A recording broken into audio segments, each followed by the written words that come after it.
Good afternoon, everyone, and welcome to this session of the Solar Power Summit about the world getting ready for solar.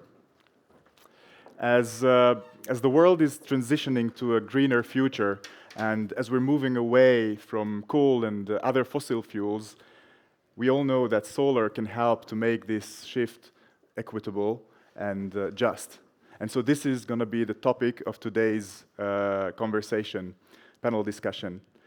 We will speak about the just energy transition, the concept of the just energy transition, and more specifically about the just energy transition partnerships, the JETPs. And we will take a deep dive into the existing JETPs in South Africa, Indonesia, and Vietnam. We will speak about challenges, and we will speak about potential solutions to those challenges facing the just energy transition. And most importantly, we will explore how solar energy can help to create socioeconomic value, create jobs and decentralization, energy democratization, and ultimately how solar is a key component of the JETPs. So with this very brief introduction from my side, I would like to invite our panelists to join me on the stage, starting with Carla Montesi, Director in charge of the Green Deal and the digital agenda at DG INPA of the European Commission. Yes, please join me here and have a seat. Joshua Wycliffe, Chief Operating Officer of the International Solar Alliance. Paolo Travaglini, Head of Area Coordination Africa, Asia, Oceania at Plenitude. Julia Skorupska, Head of Secretariat of the Powering Past Coal Alliance. And Heimi Bahar, Senior Analyst at the International Energy Agency. So welcome all. It's really good to have this distinguished panel here. I think it's also a very relevant panel for today's discussion. And so before jumping into our panel discussion, it will be a very engaging one. We had some very good preparatory discussions with the panelists. I would like to start with a quick round of introductions. Starting with Carla Montesi from the European Commission. I will ask each of the panelists to briefly introduce themselves and say a few words about their organizations and how they are involved in the JETPs and Just Energy Transition partnerships. So Carla Montesi, Many over thanks. to you. Carla Montesi from the European Commission, Director in DG INTPA, International Partnership, in charge of Green Deal and the digital agenda. And as you can imagine, green transition is absolutely part of my job description. So I take this opportunity just to add that, of course, the European Union is very committed both to fight climate change and also support the global green transition. And maybe just to add to what you were saying about the just transition, just to remind that Europe have already put in place for Europe a just transition mechanism really to ensure a support for the region that are most affected by coal, to ensure that we have a transition towards a climate neutral economy in a fair way and ensuring that no one remains behind. So this is the reason why, and of course we are focusing on coal. Why we start with the coal? Because coal represents in Europe the 20% of the energy. And when we look around the world, because we want to work also on just make a transition around the world, when we look around the world, of course, globally, at the global scale, coal counted for 40% of the overall gas emissions. So this is why it's so important to work on this subject, just transition. Thank you, Carla. Joshua, would you like to continue? Hi, good afternoon. I'm Joshua Wycliffe, as I said. I'm the CEO at the International Solar Alliance. I handle global operations across our member states.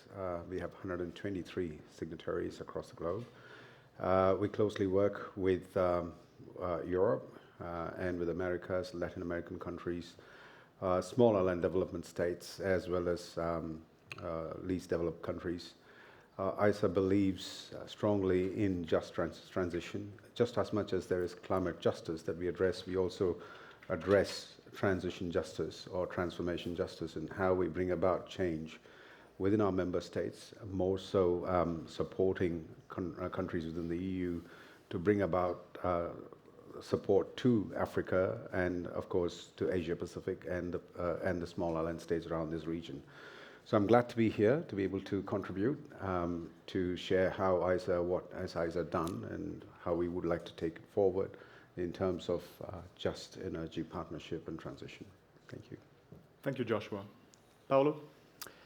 Good afternoon and welcome to all the distinguished guests attending this panel. My name is Paolo Travaglini. I am head of Area Coordination Africa, Asia and Oceania at Eni Plenitude, and I'm the chair of the Global Markets Workstream of Solar Power Europe. Eni Plenitude is a company that integrates generation from renewables, marketing of electricity and gas, energy services for its customer, and the widespread electric vehicle charging network. In the renewable business, we have a total installed capacity as of now of around 2.2 gigawatt, and we are targeting 7 gigawatt by 2026 and 15 gigawatt by 2030. In the renewable sector, Plenitude is present in several European countries as well as in the US, Australia, and Kazakhstan, while Eni is present in some African countries like Tunisia, Algeria, and Angola. ESG objectives are the core of Plenitude, and we are targeting net zero scope 1, 2, 3 by 2040. As a group, Eni is committed to a just energy transition that guarantees access to sustainable, efficient, and affordable energy by targeting net zero emission by 2050 and by sharing the economic and social benefit of its activities with workers, value chain, communities, customers in an equitable manner, and taking into consideration the level of development of the countries in which Eni operates. Thank you very much, Paolo. Julia? Good afternoon, everyone. I'm Julia Skorupska. I'm the head of secretariat for the Powering Past Coal Alliance. So the Powering Past Coal Alliance is a government-led coalition of 168 national governments, subnational governments, financial institutions, and private sector, all committed to advance the transition from coal to clean. So phasing out coal in the OECD by 2030 and in the non-OECD by 2040 is the most important first step that we can take towards keeping 1.5 degrees in reach. And in the 5 years since the Powering Past Coal Alliance was founded, we've made really good progress on this. So, for example, now 3/4 of the existing coal power plants in the OECD are either already being phased out or are on track to be phased out by 2030. But I think we all know that if we are to keep the Paris goals in reach, we need to really accelerate progress, including outside of the OECD. And since the PPCA was founded, just transition has been at the heart of our theory of change, and especially now as we and the rest of the world look at how we can help countries outside of the OECD to make that transition. Just transition is a really important concept for us. Thank you very much, Julia. Haimi. Thank you very much. This is Haimi Bahar.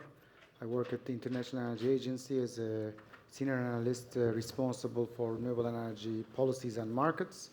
At the IEA, we are working closely with the governments and government officials one-to-one to how they can achieve clean energy transitions. And as of last year, we have a ministerial mandate ensuring a people-centered and just clean energy transitions.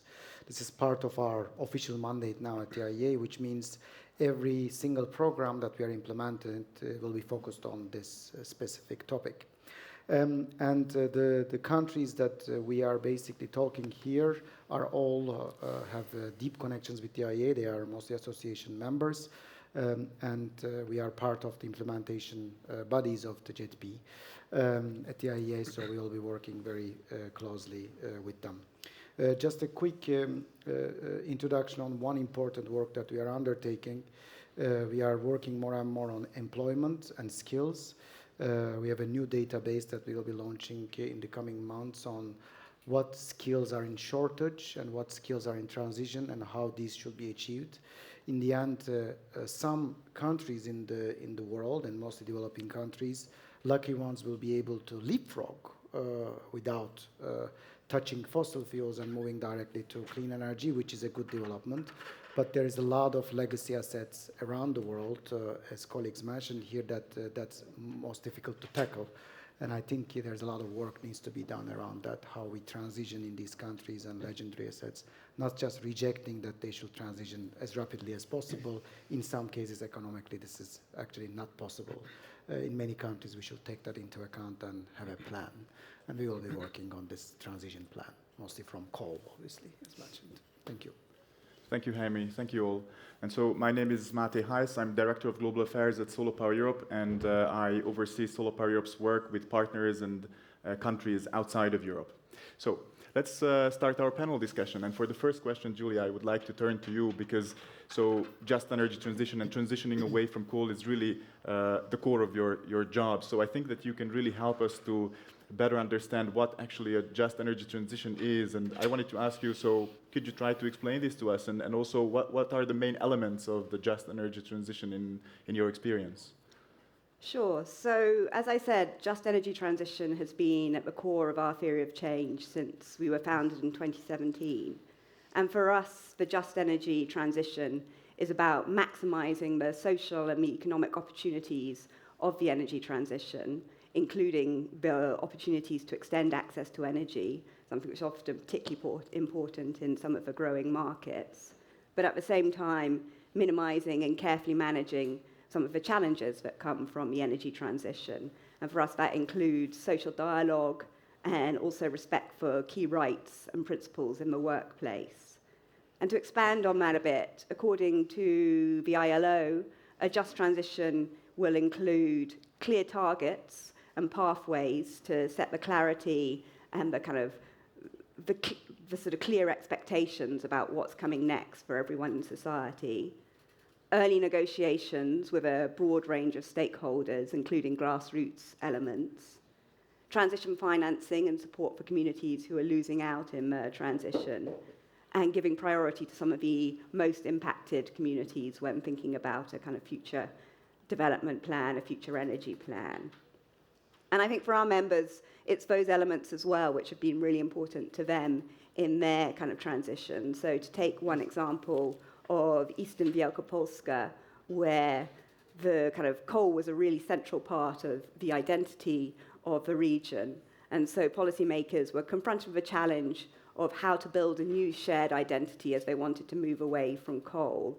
And they did that by really focusing on having a kind of broad dialogue to try and reimagine together what the future identity of Eastern Wielkopolska would be. And so they brought in grassroots organizations, NGOs, unions, as well as utilities, and kind of the policy planners to together try and reimagine what the kind of future identity of Eastern Wielkopolska would be, and came up with some ideas around kind of e-mobility, renewable energy, modern energy technologies like hydrogen production could be a kind of central source of economic development in Eastern Wielkopolska.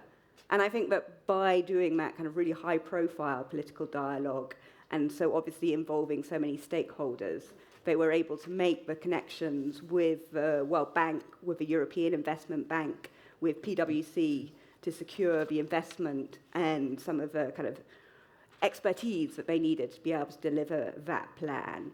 And I think it's the experiences like that of some of our members who have kind of really had to think about how do you help a whole economy transition when coal has been so central to the economy and to people's shared identity, which we're kind of looking to share now beyond our membership and to support the transition in countries like Indonesia and Vietnam and South Africa.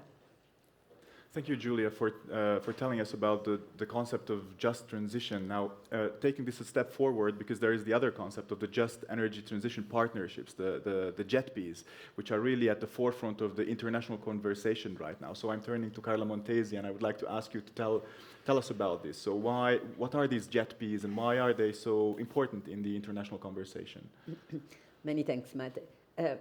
I think what is very important in the international conversation is the energy transition. I think I would like to stress this because I have the impression, I just came out from a discussion preparing the Paris summit in June, that everyone is just concentrate on jet peace. But jet peace at the moment are just focusing on 5 countries that are very important because are 5 countries that are the highest emitters of gas emission coming from the coal production. So it's a very important for this.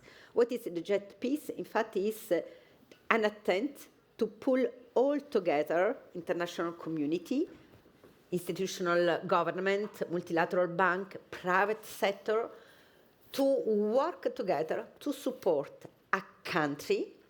So what we need is really a country political engagement to go out, to phasing out from coal and to move away from coal, supporting the engagement from a country in implementing the action plan, in implementing the investment plan that the country foreseen for moving out from coal.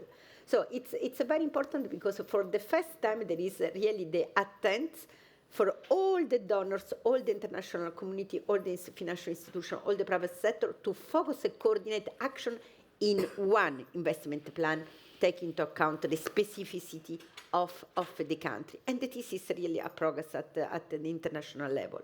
So now, after the content of the different JTPs will depend country by country, but the basic principle is what the country wish, in which way they intend to progress in moving out from the coal. And after the investment plan can cover different aspects. Giulia mentioned all the social skills plan to support the social impact, but also in which way we invest in renewable energy, in the grid infrastructure, but also how we put in place the key reforms that will stimulate the private sector to intervene in a specific countries, because the private sector, once again, will have in the jet piece a huge role to play. But for this happen, we really need the engagement and some key reforms that have to happen at the country level. So what is the innovation? I will say really the nature and the multiplicity of the actor, not just the government, but governor, multilateral banks, private sector acting together with some public-private investment, not discussion just between governments, but all countries together and actors together to deepen and to engage themselves in the implementation of the action plan, the investment plan that is defined by the specific country. But once again, to succeed, it's very important the engagement of the country. And it's the main challenges that we have in implementing JTPs. Thank you, Carla. So it's really about moving away from coal and fossil fuels and helping these countries. I think this is really important, and let's keep this in mind. So the next question will go to Jaime. The IEA, the International Energy Agency, has been also very vocal about the just energy transition. And I think last year you also organized a ministerial meeting dedicated to this topic. So could you say a few words about this, the outcomes of this meeting, and what this will mean for the future work of the IEA? Sure. So the ministerial meeting was together with a lot of ministers, and I think around it was 30, to discuss how we can basically make this fair energy transitions happen. And IEA got a mandate out of this ministerial meeting, and the areas of work are multiple. It's from gender, skills, employment, economic activity, renewables, fossil fuels, and so on and so forth. So the result is that IEA did an employment report following that. And in this employment report, as we work with the data, we try to assess actual employment in these sectors to bring data into the picture. And we did a workshop following that with the International Labour Organization together to discuss how those skills can be transformed and used, and we will be working very closely with them. In addition to that, we also have a partnership with World Bank on this topic in multiple areas. And in that sense, basically, it is important to understand that World Bank is the arm which brings a little bit of consulting and money to the table. At the IEA, we don't bring the money. We don't have this kind of a role, but we have a lot of country engagements and policy examples, and we would like to bring that, especially there has been some successful and unsuccessful fair transitions in OECD countries that somebody needs to look at. And I think we have done a lot of work on this, and then I think we will be bringing back that on the table. It's not always comparable, but at least it's a good way to start, because some countries did it well, some countries didn't do well, and I think it's important to highlight those differences. Thank you, Jaime, and I think that having IEA support and engagement in this is going to be really important.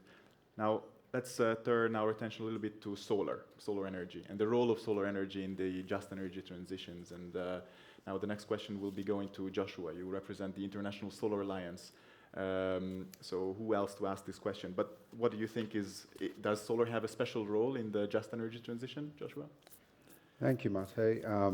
To start with, solar power, the technologies among all sectors or sector of choice, with the potential to result in the highest reduction in carbon dioxide emission. And also, solar technology is a technology that provides at the lowest cost possible. Today, we had this crowned as the queen of all technologies, and it was also studies found by Forbes that established that it is the king or the queen of all technologies because of its high competitiveness and how it makes it central and imperative in the decarbonization of power markets. And of course, additionally, as a bonus, it leads to technologies like the green hydrogen, where green hydrogen can go push through frontiers which are very hard to abate. So we've reached in some states, some geographies, where without the subsidies, solar is making inroads in terms of making it profitable. So with that kind of pathway ahead, solar clearly is a technology of choice to go forward and will dominate power capacities across the globe. And we are looking at an addition of at least about 8,000 gigawatts between now and the middle of the century that we are going forward, which is at least twice as much as the wind that we find. So there again, another area to watch out with solar power. It is believed that costs can further reduce by 10 to 15% if we were to intelligently and smartly manipulate a few things in terms of new technologies. For instance, the bifacial modules is a new technology where it's able to generate from both sides. That's one area. And the increase in 15% efficiency of the wafer size of the module will also help, say, from 158 millimeter to increasing it to about 210 millimeters. That could double the power rating and operational and environmental improvements. There are other technologies like the tracker technology, which can align itself to the angle of the sunshine and the rays, and be able to increase the generation by at least 25%. So we look at a situation where we look at bigger investors putting in through automation to digitalization and the power of artificial intelligence. All of this is only going to enhance and increase the efficiency, making it solar power one of the most attractive technologies in the world, surpassing everywhere else. And of course, the International Solar Alliance is in the business of solar energy, going into markets like Africa, where 82% of the have-nots of energy, any form of energy, resides in Africa, sits in Africa. And so if you're looking at or, of course, justice in terms of energy transition, solar is ideal for such markets where we could take in with efficiency, at the same time, lower costs into these markets, into these frontiers. Thank you. Thank you, Joshua. And let me come back to you directly with a follow-up question. So you mentioned just now, but also in your introduction, that the International Solar Alliance has a particular focus on supporting the uptake of solar energy in LDCs, so least developed countries, and SIDS, small island developing states. So what do you do in these countries, and what's the particular importance of just energy transition in these countries? Right.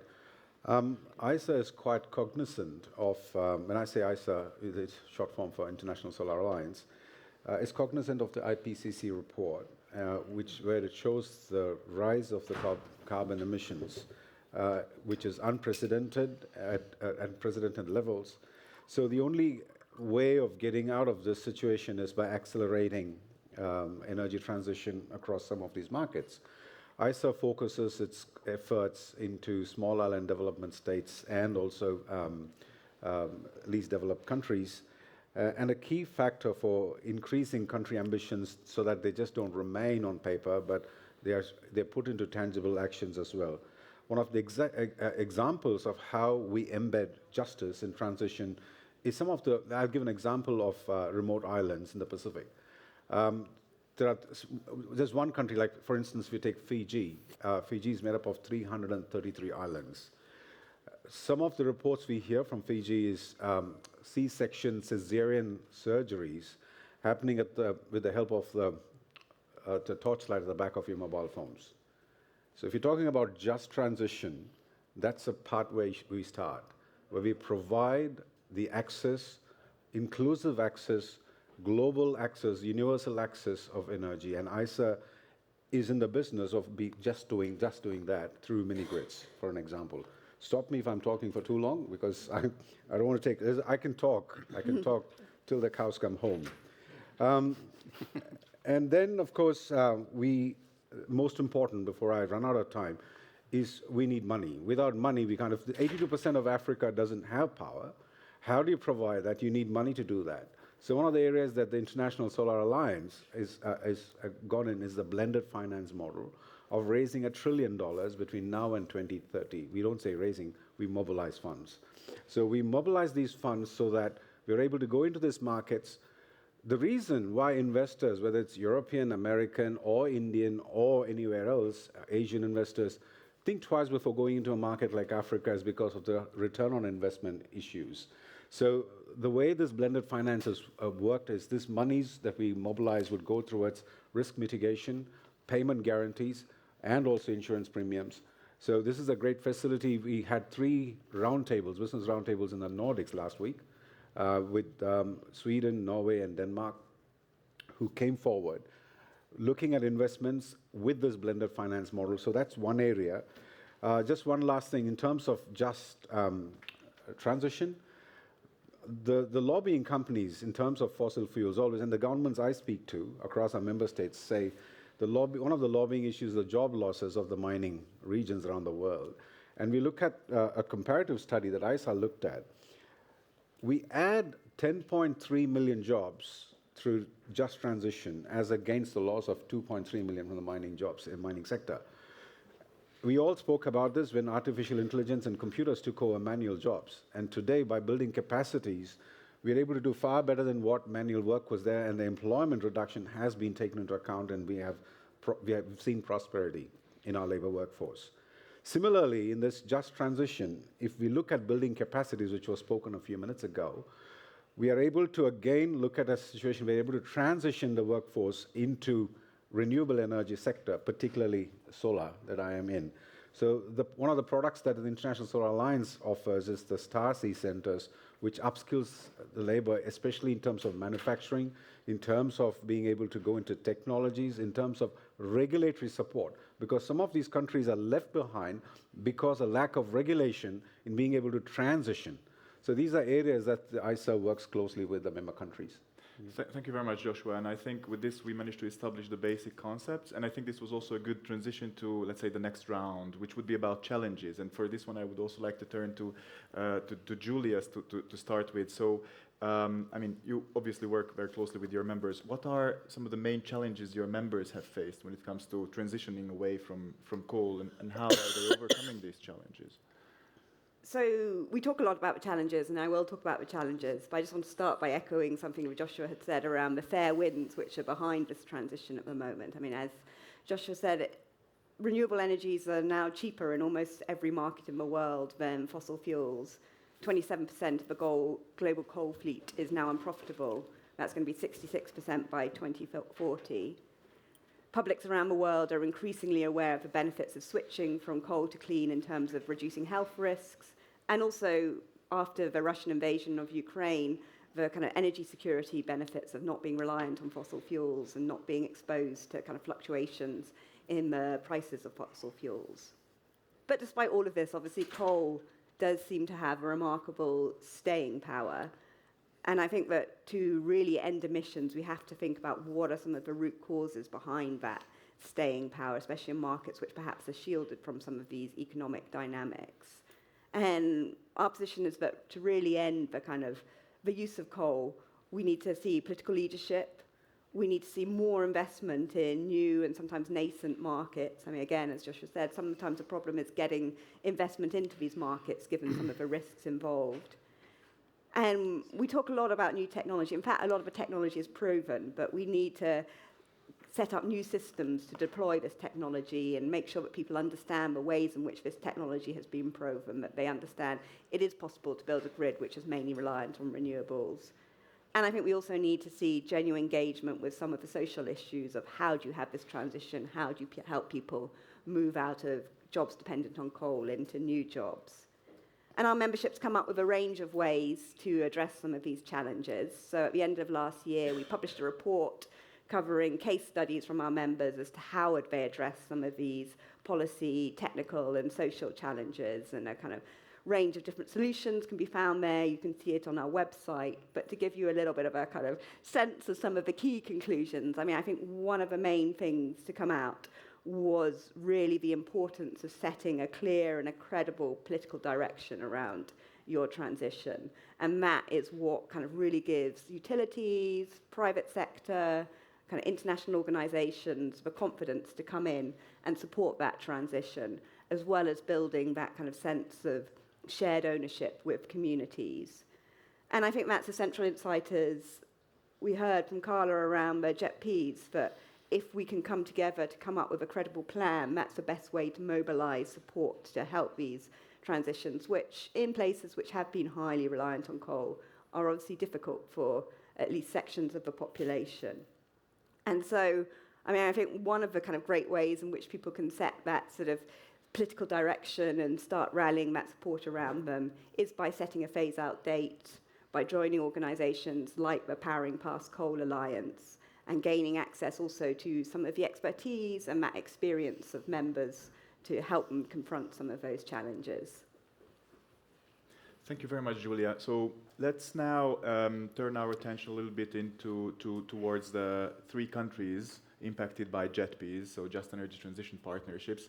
So this question will go to you, Paolo, because I know that as a developer, you're looking at these markets from a developer's point of view. So could you tell us a little bit about the situation of solar renewables in South Africa, Vietnam, and Indonesia, about the growth prospects as well? Yeah. Thank you, Mate. Let me start from South Africa, which is the leading country in Africa for what concerns renewable installed capacity, with a total amount of 10 gigawatts, out of which 6 gigawatts of solar and 3 gigawatts of wind. The country has made significant progress in developing its renewables sector in recent years and has set ambitious targets for the future. According to the International Energy Agency latest outlook, South Africa renewable capacity is expected to expand by around 13 gigawatts in the period 2022-2027. This growth is driven mainly by solar, that is expected to expand by 10 gigawatts, supported by government-led auctions and policies that promote distributed generation. Moving to Vietnam, we refer to the leader of Asian members for what concern renewable installed capacity, with a total amount of 44 gigawatts, out of which 18 gigawatts of solar and 4 gigawatts of wind. A huge increase in solar installed capacity was achieved in 2020, when the country managed to install around 12 gigawatts of solar due to a very favorable feed-in tariff regime. The outlook for solar, though, is not promising. According to the Power Development Plan number 8, the draft of this document, the solar capacity is expected to expand by less than 1 gigawatt by 2030. This is somehow a consequence of the 2020 solar boom I have just mentioned, and to the difficulties of the network to manage such pace of PV deployment. However, the JET program looks promising, with a raised target of 40% share of renewables in the energy mix by 2030, compared to the previous target of 36%. Indonesia instead is an emerging market for what concerns solar, with an installed capacity of just 300 megawatt. However, the government has been taking steps to accelerate the growth of solar, and has set a target of achieving 23% share of renewables in the energy mix by 2025.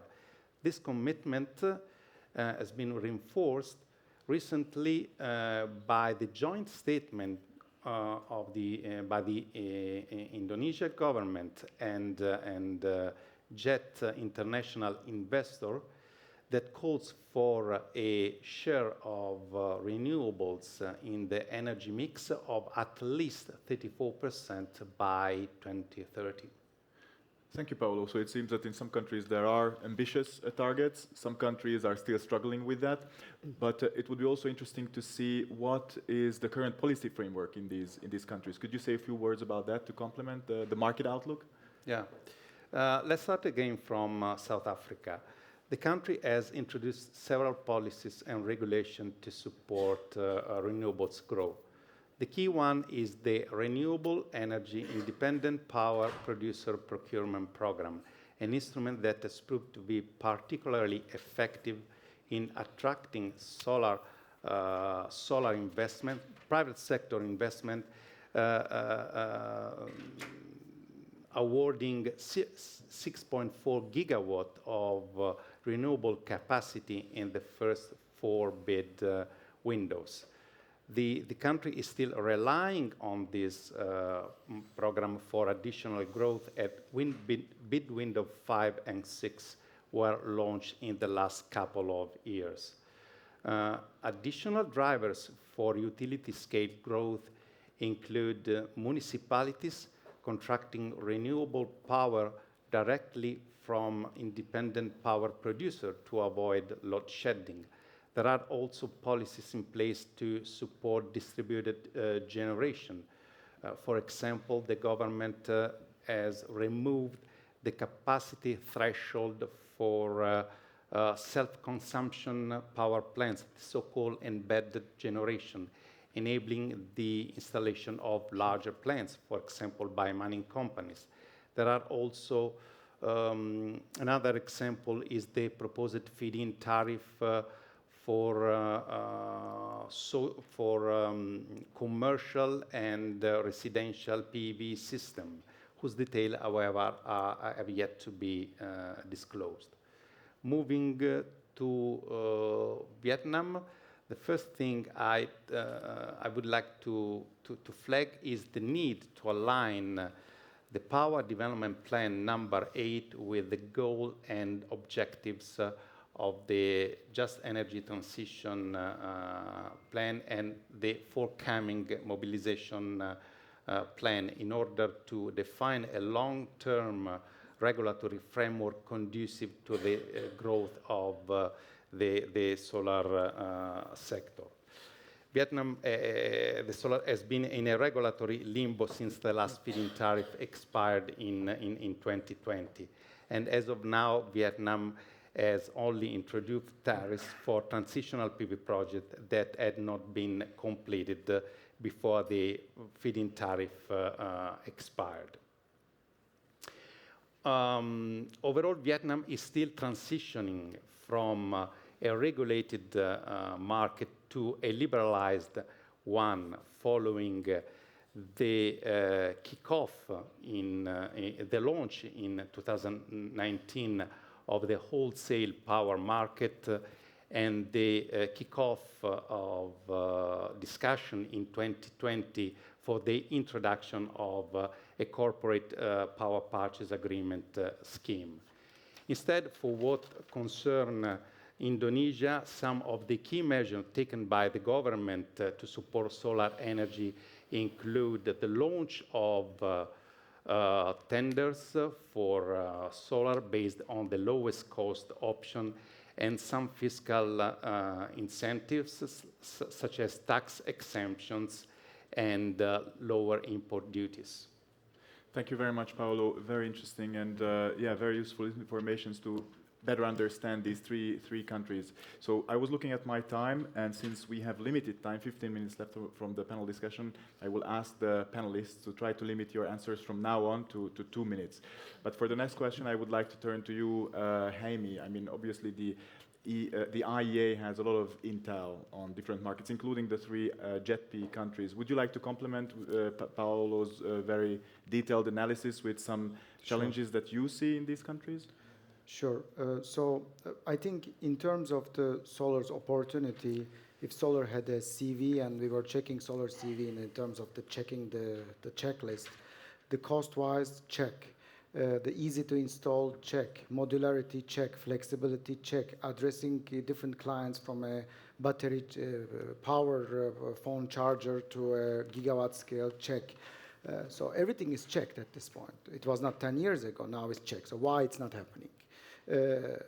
Especially in these countries. And one single, I think, word that is used is sustainability. And I'm not talking about the sustainability of environment, I'm talking about sustainability of the policies. This is the most important and key element that is a big challenge in all of these countries. And the situation in all of these countries that the policy ingredients are there, as mentioned. However, the time scale, the time lag between these policies and transitions are missing and giving mixed signals to the investors. That is the biggest issue that we have been analyzing. In the end, the potential is huge. These three countries account less than 0.5% of our renewable energy forecast in the coming 5 years, which is a pity considering their size and the potential. So sustainability of the policies, giving the policy signals that are over the longer term, and understanding that investors will come, as shown in Vietnam boom and bust cycle, as shown in Thailand boom and bust cycle in the same region, as we will see soon in Indonesia as well. So the ingredients are there, people can install, but if there's no sustainability, there's no business. And European countries and many other countries made that mistake multiple times. We'll have to learn from them and basically tell these countries that these challenges shouldn't be repeated and need to be overcome. I'd say sustainability is the key word, but policy is not the environment in this case. Thank you, Jaime. Let's go back to Paolo. Do you share Jaime's analysis? What, from your point of view, what are the main policy elements that need to be tackled in these countries? Yes. For what concern South Africa, the development of the network will be critical for the decarbonization of the country. Has emerged recently when authorities declared that no wind project had been awarded for the 6-bid windows as no grid capacity was available.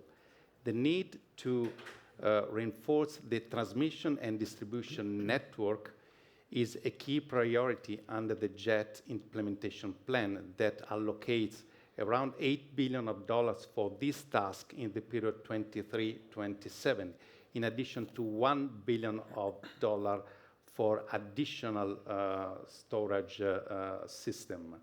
Security of power supply is a key issue in South Africa, and Eskom has been forced to schedule load sheddings in order to prevent the grid from collapsing. The declared strategy to address load shedding relies largely on the deployment of renewable at scale through a set of interventions that include the promotion of a legislative framework that streamline the approval process for solar projects, that have a more pragmatic approach to local content requirement, and that foresees the separation of the generation business and transmission business of ESCOM. The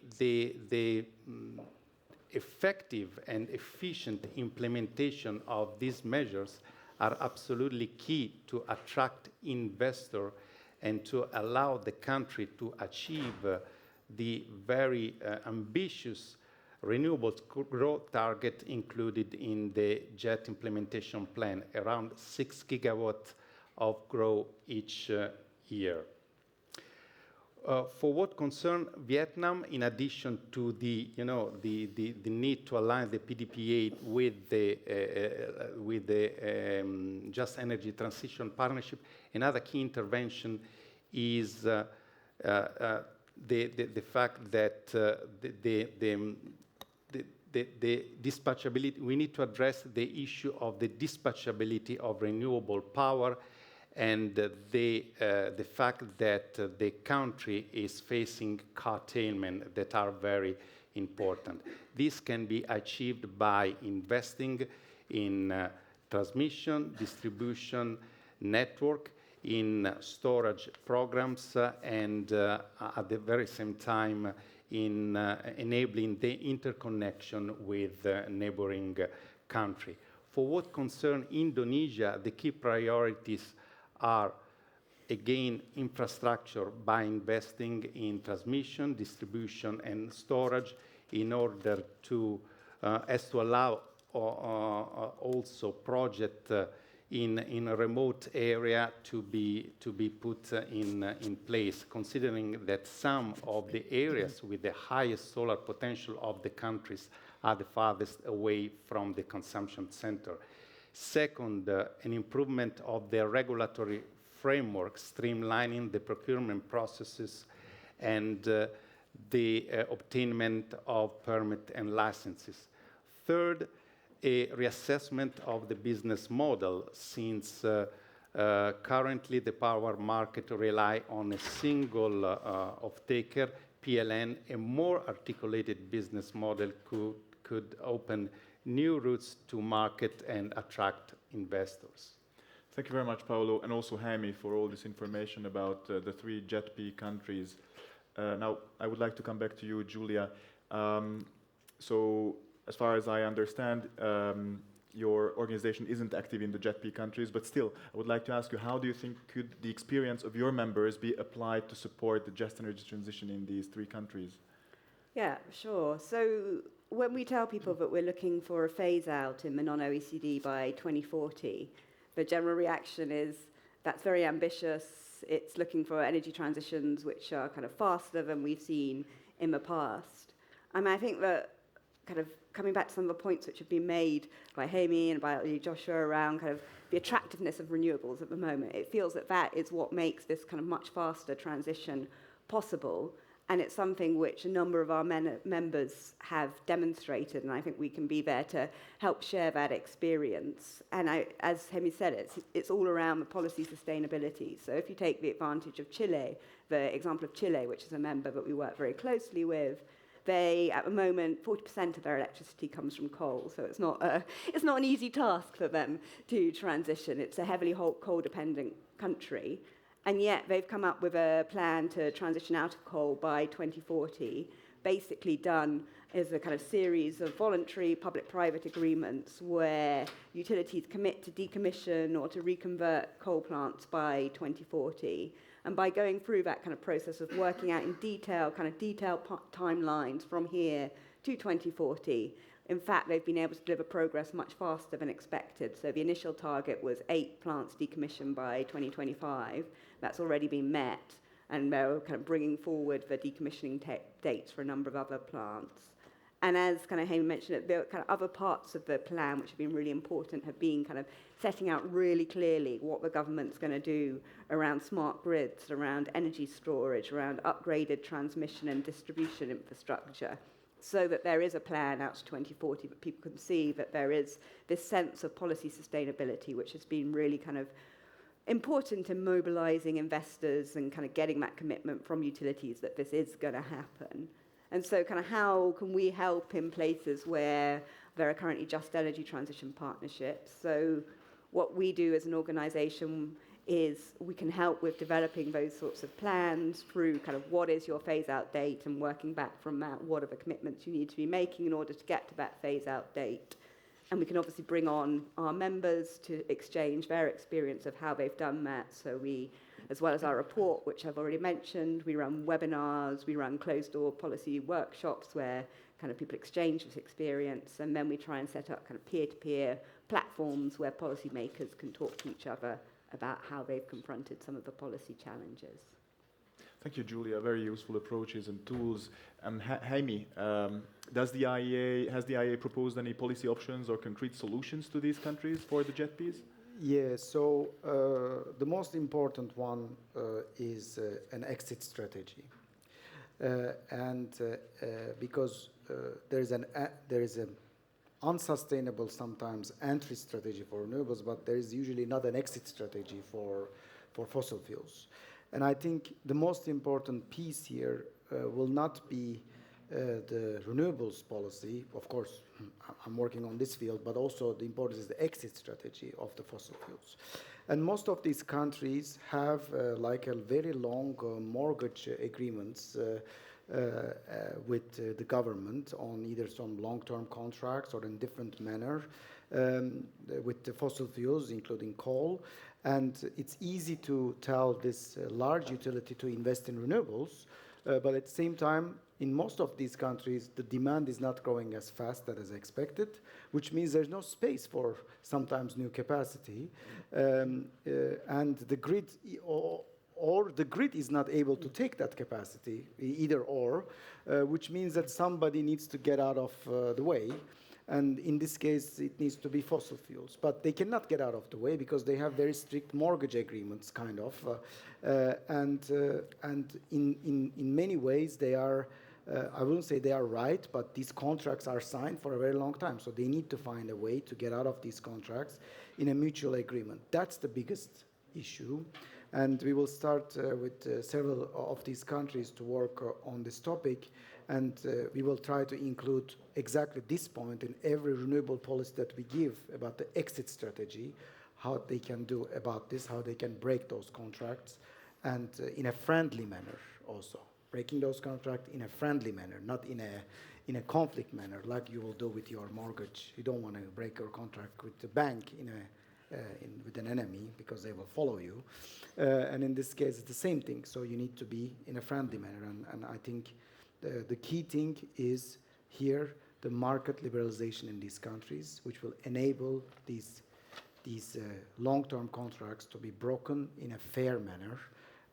And I think we will follow up on this with all these countries. Thank you, Jaime. So now, building on all these recommendations and ideas that we've just heard, I would like to turn to Carla and then also to Joshua to ask both of you, the two intergovernmental organizations, how are you, the European Union, European Commission, and the International Solar Alliance supporting the JETPs? So, Carla. Many thanks. I know that we don't have a lot of time, so allow me to take the opportunity also to follow the discussion. So first, the European Union, it's really engaged in supporting the countries, in supporting the JETPs, from the first one on South Africa, launched in COP26, from last year, Vietnam launched the G20, and from Indonesia, launched here in Brussels in the ASEAN Committee. So as Europe, European institutions plus member states plus financial institutions are really very much engaged in supporting financially and with our policy the implementation of JETPs. But linking with all the other elements that was said, once again, I would like to really reiterate what Amy said. The success of JETPs is really rely with the political ambition. It's not just the general political ambition, as Julia said. It's a political ambition with a data. I will go out of coal here at this data. It's leadership, it's implementing the reforms that will attract the private sector, and without this strong leadership engagement translated into concrete reform will not be successfully implementing the JETPs. So this allows me to also link it to what Joshua said, that we are talking a lot about JETPs, but we have the ambition to work on green transition also with all the other countries around the world, and like you said, on LDC countries, on green transition. This is why we are really engaged also as European Union to continue to support investment in renewable energy, in supporting investment also in the interconnection, in green transmission, because I very much agree with Amy that one of maybe it's not the question of the demand, it's the question that the countries that is producing a lot of renewable energy don't succeed to move to transport in the other nearest countries and nor even in Europe. So we need really now to focus also our investment in interconnection infrastructure, and allow me to say that we are, as the European Union, we are working with our financial institution, and we will engage in the next 2 years 700 million just to de-risk investment in the least developed countries. So this is a clear priority for the European Union. Thank you, Carla. Many thanks. Joshua, would you like to comment from the ISA side? Yes, I totally agree with what Carla said. You're working with across countries is very critical. If you take G20, for instance, 80% of the industrial output is held within the G20. So if you're looking at industrial decarbonization, that's the place to start. There was 75% of global trade is also held by the G20 countries, and 81% of carbon emissions also held by G20 countries. They're the ones who are doing it. So it's important that we have an international cooperation. Also, like how Amy was talking about, policymakers being clear of what they want, being able to sit together, enhance the policy. ISA has a special product within our group where we enhance policymakers' knowledge, build capacity, help with the regulatory changes that will help transition, that will help a just transition. So these are some of the areas we work, including roadmaps that we would like to suggest to JET, country roadmaps, because no two countries can do the JET, just energy transition, similar. Yes, you could replicate templates, but each country is unique in its transition with its unique cultural. If you take Africa, East Africa is different to South Africa, West Africa is different to South Africa. So being able to identify the country need and be able to provide a roadmap towards just energy transition is critical, and that's the way the International Solar Alliance will work going forward. Thank you, Joshua, and I think this leads us very well to the last question, which I would like to ask to Carla. So, as we understood from the panel discussion, the JETPs are really a new phenomenon, a new type of instrument or platform. Do you see, Carla, new similar JETPs to come to life in the future in new countries? If you want my personal opinion, is that we are really in a probatory period, okay? Let's see, we know that we have another 2 countries where we are discussing JETPs, India and Senegal. Let's see how we really succeeded to progress in implementing this. And if we have, of course, one other countries that really demonstrate a clearer ambition to work in this domain, yes, of course, we are ready to work in other JETPs. But we really need now to see if all this works, because it's a big labor-intensive the JETP exercise. Thank you, Carla, and fingers crossed. And of course, Solar Power Europe, on behalf of Solar Power Europe, I can say that we are ready to work with the Commission and other partners to make the JETPs successful, just energy transition successful both in Europe and outside of Europe. So with this, we've come to the end of today's panel discussion. The next step in the conference will be a coffee break, so enjoy it, and please join me in thanking our panelists for this exciting discussion. So thank you.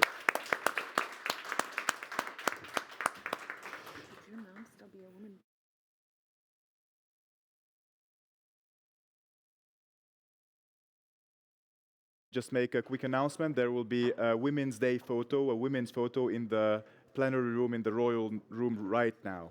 And another announcement, as was said in the plenary room this morning, Solar Power Europe launched the Solar Supports Ukraine campaign. So please help us to donate to Ukraine, to keep the lights on in Ukraine with solar systems. You will find a roll-up banner in the coffee area with a QR code. If you would like to donate, scan the QR code. Thank you, and enjoy the rest of the conference.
Okay, panel's ready. I think we can begin. So, welcome to this session on the shining examples, the first of 3 sessions during this Solar Power Summit, where we look into national deep dives and where we invited our national association members to present insights and trends of their countries of origin. As mentioned, this is one of the 3. This one will cover the most mature markets in Europe and those that are geographically located towards Central and Western Europe.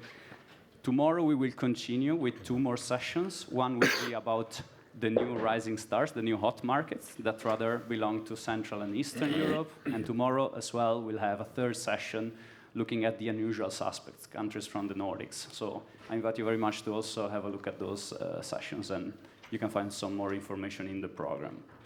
So let's begin with a quick overview of what we're discussing today. Markets from those that we're calling the shining examples last year made up more than 50% of the installed capacity, 5 countries alone. So namely Germany, Spain, the Netherlands, Italy, and Portugal, that we have the pleasure of having here today being represented. These markets contributed 22 gigawatts of installed capacity last year. That's a 42% growth compared to 2021, and that's a quite impressive number if you consider that these markets are rather established. And if you look at the total installed capacity, these 5 countries operate a solar fleet of 140 gigawatts. That's roughly 2/3 of the total EU installed capacity.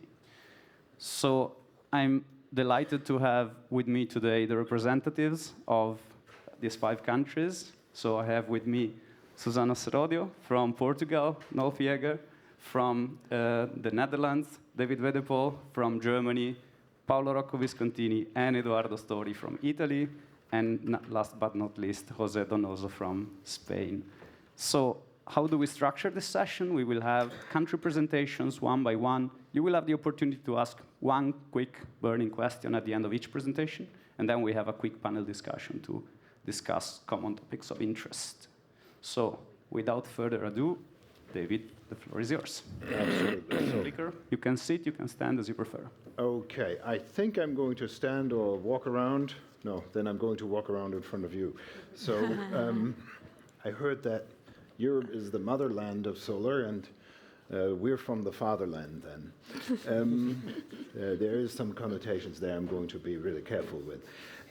But we hope that we, as a German Solar Association, are a household name with this crowd, so I'm not going to bang on about us for too long, just saying that we're founded in 1979, by the way, in a bar in Berlin, so that must have been pretty interesting. We've seen some very interesting years and development, and I'm happy that we're still here standing today and shining today.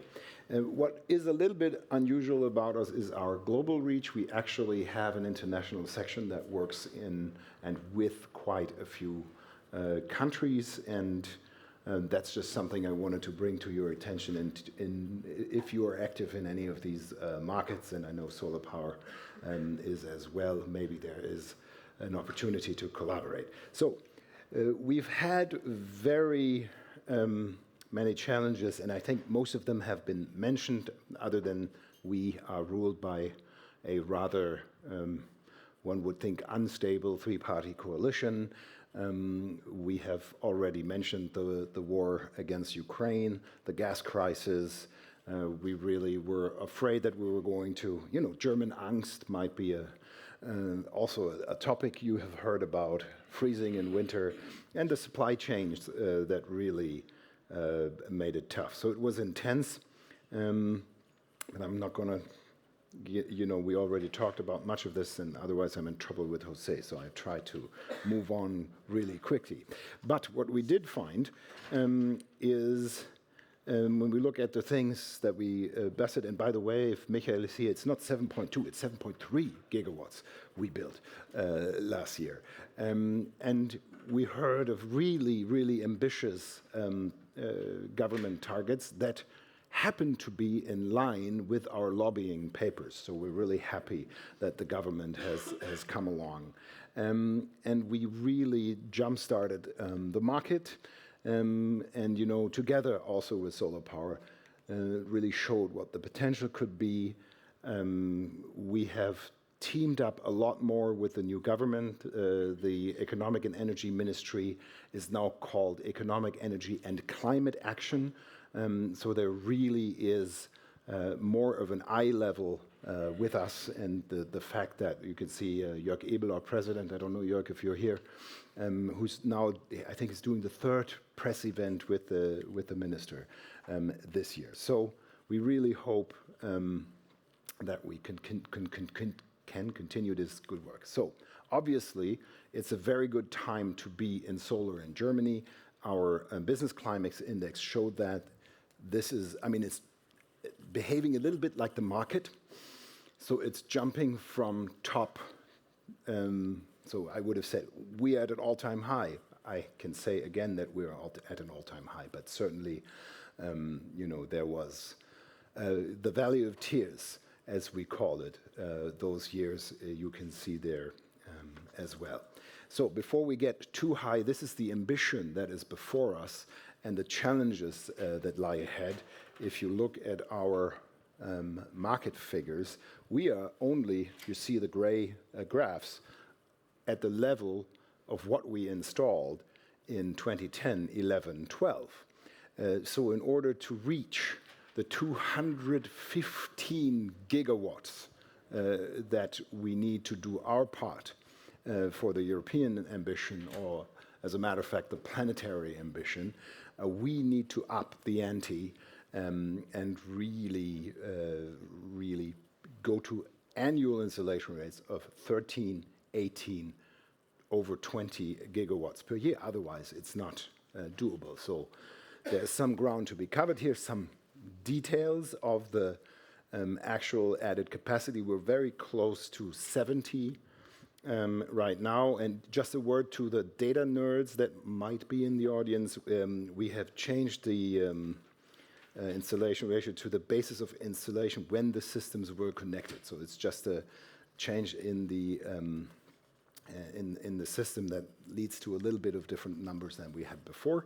You know the different market segments in the mature market. So rooftop within 4 years has quadrupled. The ground mounted is growing. You know, no surprise there, because we really need massive installations, and we're going to move away from the roof. We're also going to have growth in the roof. And you see how sometimes policy can linger.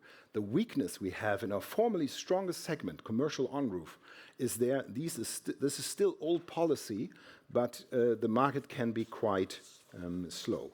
One word on, there are two factors we see. Home storage, big trend, 60% of all new residential systems in Germany installed with a battery, 50% with charging infrastructure. So it's also driving the market, and we see more and more of our member companies go into that segment. It also means it's more complex to sell these systems. Heat pumps are coming in. While it's difficult maybe to find an installer, you also have to find, people are also demanding more. We've really reached our lobbying targets last year, so we feel like a school kid, like Fatih was giving the solar sector good grades, and in Germany we like to do our homework, so we're really happy that we did that. I talked over coffee. We really diffused familiar in Europe with the revenue cap that was there, because people were making excessive money because all of the sudden electricity was expensive, so we were able to diffuse that. We were able to up the installation targets. We increased the feed-in tariff. Have you ever heard of an increasing feed-in tariff? It's actually happening.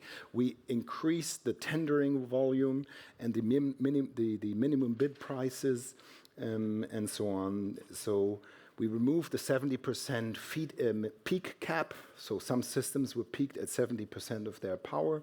That was removed. So we simplified the grid connection. We're still working on the bureaucracy. We haven't removed some of the barriers when it comes to tenant solar. So if you don't own the system, but if you are renting, it's still complicated. And I always find it surprising that it's rather unbureaucratic in Germany to install a system. I find that atypical for us. Anyways, we also are very happy, to be part of this family, and that we have worked to master the energy crisis. And this is, sometimes it would have paid to see the presentation that was given in the morning, so I wouldn't have said, well, we weathered the storm pretty well together. We still have shortages in Germany, shortage of land, and permitting was mentioned by Fatih Birol, and the other one is shortage of skilled labor. So we just signed, for instance, an agreement with an Indian partner for bringing skilled electricians to Germany. And I'm very proud of all the good work, this was mentioned, that we are doing with Ukraine, with refugees, and with Solar Power and other partners and common members that we have. And I'm happy that our partners can also be at the summit today. I don't think, when this all started, there was a certainty about that being possible.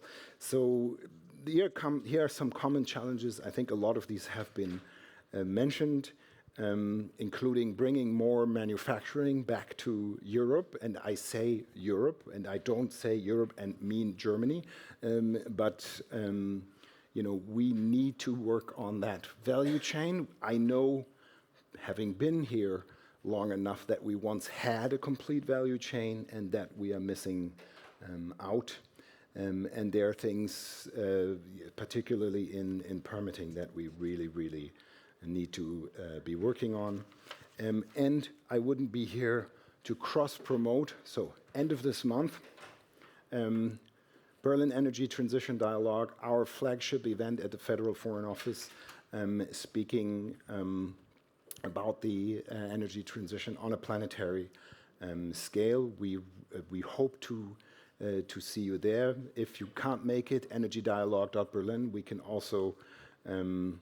are also broadcasting it online, but it's a fantastic networking opportunity and to meet people from the other renewable sectors as well.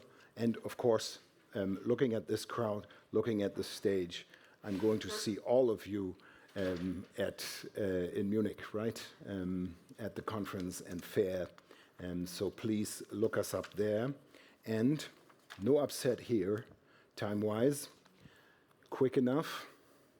I'm sorry, 28 kilobit per second. If there is a question, please feel free.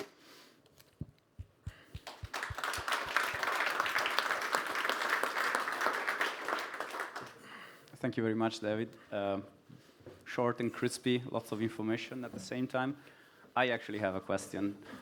You described very well the boom of the residential rooftop solar market, in particular really driven by improvement of the policy framework conditions, so the increase of the feed-in tariffs, the better authorization procedure and whatnot.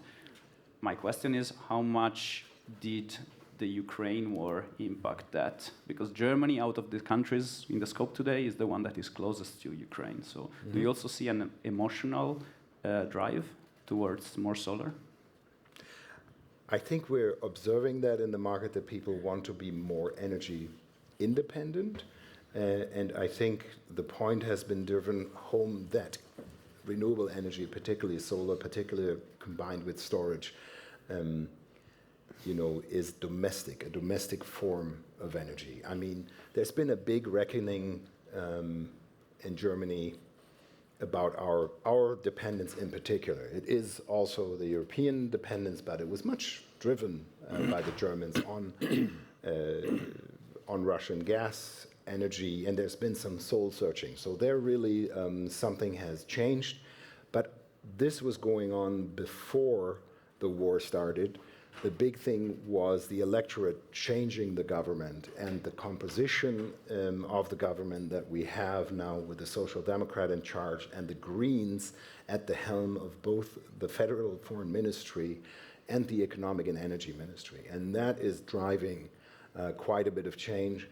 And demand could not be higher. I mean, at the moment, I don't know about you, but most of our companies cannot meet the demand they meet in the market because they don't have enough land or they don't have enough people. So if there's anybody who wants to come and install, please write me an email, and I'll happily hook you up with one of our members who will hire you. One of them has even offered to hire me for installation because they have a training program for low-skilled workers. So that would be me. I was very impressed that they would take me. Thank you very much, and yeah, thanks for the matchmaking opportunity as well. Any burning questions from the audience? Okay, if there's no burning questions, then I would give the floor to Jose for his next presentation. You have the clicker there on the lectern, I believe? Yes. Or, yes. I left. Please, the floor is yours. Okay. Thank you very much.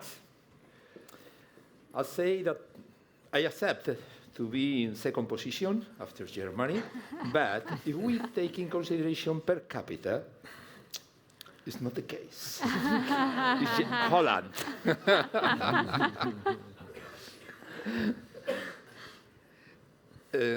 Okay, I think we are a really shining market. We can say even burning market. Now the target that we have installed 19 gigawatts. 3 years ago, I think, 4 years ago, here in the same session, I announced you Spain is back. After many years without nothing, Spain is back, and Spain is back at full speed. Last year, the official target, the National Energy Plan, is 39 gigawatts for 2030, but obviously for the ambition of our industry is too small target. Now we are speaking with the government, looking to increase this target as minimum to between 15 and 65 gigawatts for 2030. It depends how speed will go ahead with hydrogen projects or on electrification, but we consider that it's very possible to achieve this target in 2030. Then we'll continue here raining, obviously. It's not the figure of 200 for Germany, but per capita, I think will be difficult for Germany to overpass us. So only 1 minute of publicity. UNEF is the National Energy Association. We have 770 enterprises, the member of our association, all kind of companies of our sector. Last year was a very good year. Ground-mounted, we surpassed Germany in ground-mounted, 3.8. 3.8 gigawatts, new gigawatts in ground-mounted plants, and 2.5 in self-consumption. We increased last year the market of self-consumption 100%, with two drivers: high energy prices and subsidies. The government organized subsidies. We using the funds of the next generation, not only with a finality energy target, to as economic target, that is self-consumption. Give money for self-consumption is one way to give money to the whole economy, to inject money for small village, for big towns, for big companies, for small companies, for everywhere. And they put one budget of 1,500 million euros. And for me, the most important is that the two effects give another effect, demonstration effect. We came from several years with nothing in Spain. Still, there are many concerns of many people. that says that this is a new technology, maybe we have problems with its electricity of second level, second quality, so and so. But now the people know that his neighbor installed PV, they are happy, and everybody wants to install PV. In fact, we start to have problems of bottleneck of employees, too, especially in self-consumption. You can see here is the self-consumption, the 47% in megawatts are installed in the industrial sector, 32% in households, 20% commercial, and 1% is isolated. Practically all the sectors are increasing. And one novelty, because we have the data of yesterday. I had not in time to introduce here, but the surprise for us was the market the last year was the market for storage in self-consumption.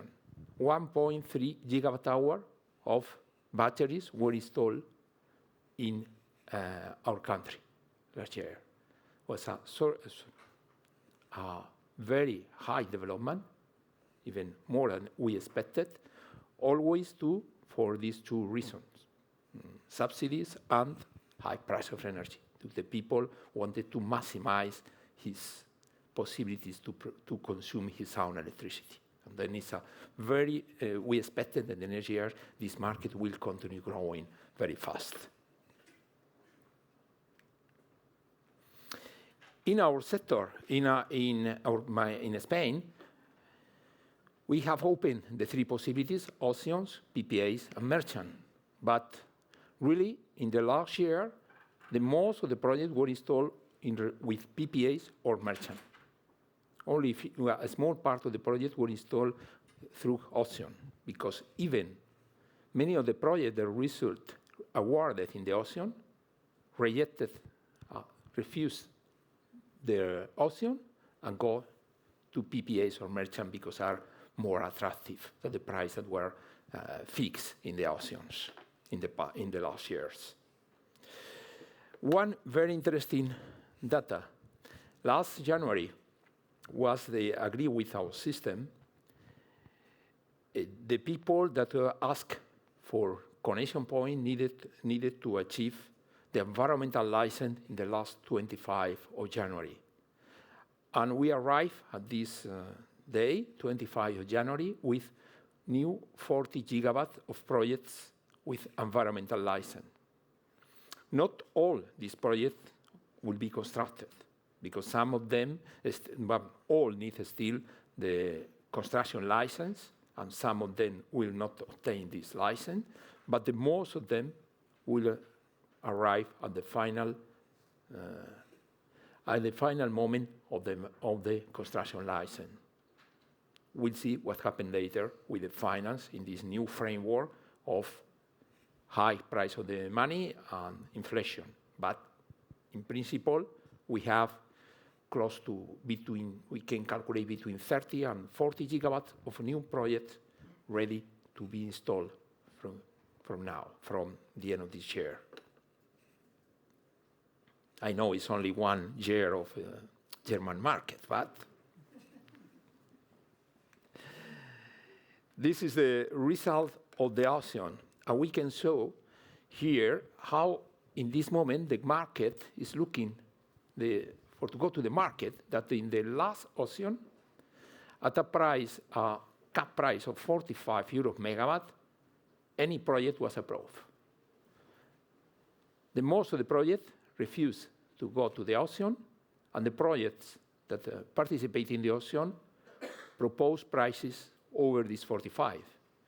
When you see the result of the last auctions, the prices in the first auction were an average of 24, and the average of the second auction was more or less 28, 29. But now we have new prices, new situation, fully different, and particularly we have more attractive formula with PPAs or go straight directly to the merchant.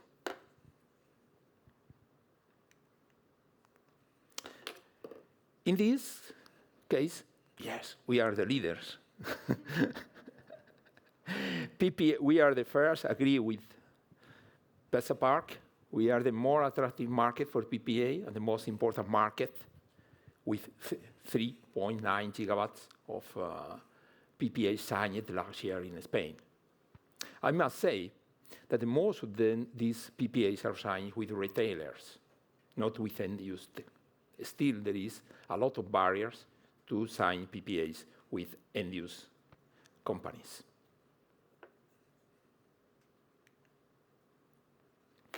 In Spain, there is a new regulation. We have problems as in other markets in Europe. We have a strong problem, especially in several areas. In several areas, we have problems of NIMBY effect, particularly Catalonia, Valencia, some areas of Andalusia, or Castilla y León. And then we try to do the things from our association. We are create one certification of excellence, trying to do that our companies do the things not in the best way, if not in an excellent way, from the point of view of integration in the biodiversity and from the point of view of integration in socio-economic. We are a regulated sector. As a regulated sector, we depend on policymakers. And policymakers depend on the willingness, the public opinion. If we lost the war of the communication, the war of the public opinion, we lost the support of the policymaker. If we lost the support of the policymaker, we have problems with regulations.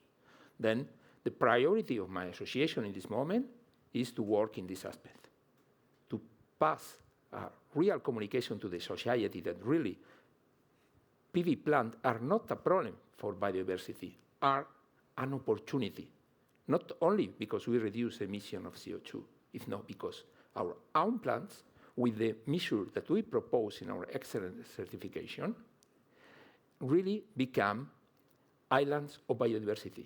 And we every year did studies that following this situation, and we are shown that the biodiversity inside our plant is superior than in the areas close to the plant. And then, but we need to continue in this way. In this sense, the government changed the regulation and proposed one system for new connection points that in the past was first arrived, first served, is finished, for the connection point where there is more than 100 megawatts. And will be some kinds of procurement, not economical procurement, only in relation of the socioeconomic and environmental characteristic of the very project. The more, in the best integrated environment, the project that will leave more socioeconomic impact in the area will be the project that will obtain the connection point. I must say that this new regulation is inspired in our certification of excellence. But one thing is one certification of excellence, another is to organize a procurement. And we believe that this system will be a little bit problematic to choose between some project or another, because obviously I imagine and I guess that all the developers will try to obtain the maximum of points, and then will not be easy, will not be so easy to decide between some project or another. But show at what point the political sensibility at this respect is important and can change the regulations. Obviously, all our experience on 3-4 years working in this line of communication strategies is ready to you. Only another important factor, very quickly, is the reform market.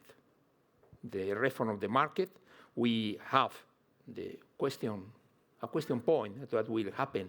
Now we are very happy with very high price of electricity, very short paybacks for the projects, but we are concerned about what will happen in the market if we introduce these 30 gigawatts, and that we need a reform of the market.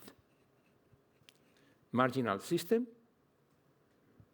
somebody can insist that is a system that go well, but it's impossible that give a right price signal, a system based in marginal cost for project that has not marginal cost, technologies that has not marginal cost. Now, very happy. We'll see in the future. We need a reform that assures us the stability of this price and the recuperation, the good paybacks for the projects. We feel comfortable with the Spanish proposal because leave us as we are in this moment. And then only is focused in nuclear and hydro, and one very interesting aspect because we need storage.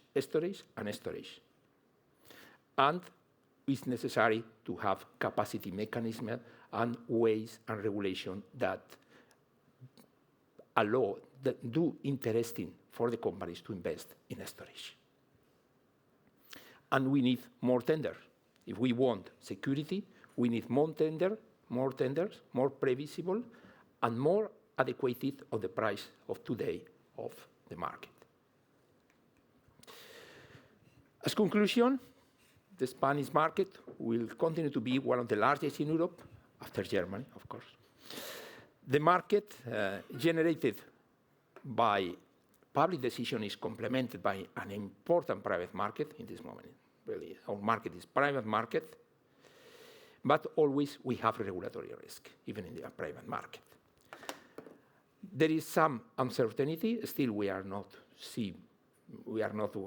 really concerned, but we see that possible uncertainty in financing in an inflation environment and increases interest rates. And an adequate reform of the market is necessary. And if we want to continue having public political support, it is necessary to carry out the project from excellence. We are the good guys, and we need to do the things in the right way. Thank you very much.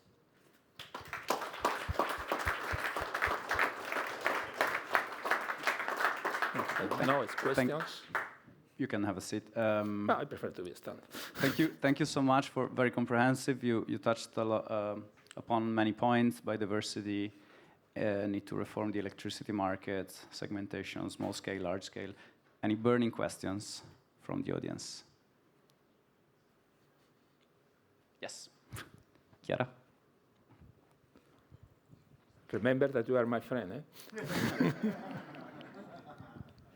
Thank you. Very interesting presentations, also by David, actually. I don't know if there was another one before that. Jose, thanks. Very interesting. Great to see Spain rebounding so strongly. Just one question about this certificate of excellence. This is something that we're trying to do in Southeast Europe as well, but there's always the question of how private investors are relying on UNEF to do this, and the government is accepting it. Can you maybe elaborate with a couple of sentences about that? Yeah, it's my pleasure. Thank you. And it's very important in this moment, we have a lot of developers. And for authorities, for local authorities, municipalities, regional governments, and so, it's very important to have one image who is the right guy and who is not so right guy. And I think for companies in this moment, to show that they are trying to do the things in the right way is very good. And certification of excellence is not easy to obtain, because we have a big checklist of questions of environmental and socioeconomic. And they don't need to obtain the 80 or the 90, the 100%. If they only don't fulfill one of the checklists, we don't give. We wanted that be really that something that somebody that knows that this project, this certification of excellence, it really is an excellent project. And we doesn't want to desprestigiate the project. It is not UNEF who decide. We are independent consultants, international independent consultant, who analyze the project and check that this project has that. And then for us, it's very important, but not because we wanted, at this moment we have 40 projects, not for these 40 projects, because we want that all the projects must be built up as this one, with the excellence, because the first enemy of our sector is our sector. Yes, very quickly, since we're strict on time, please.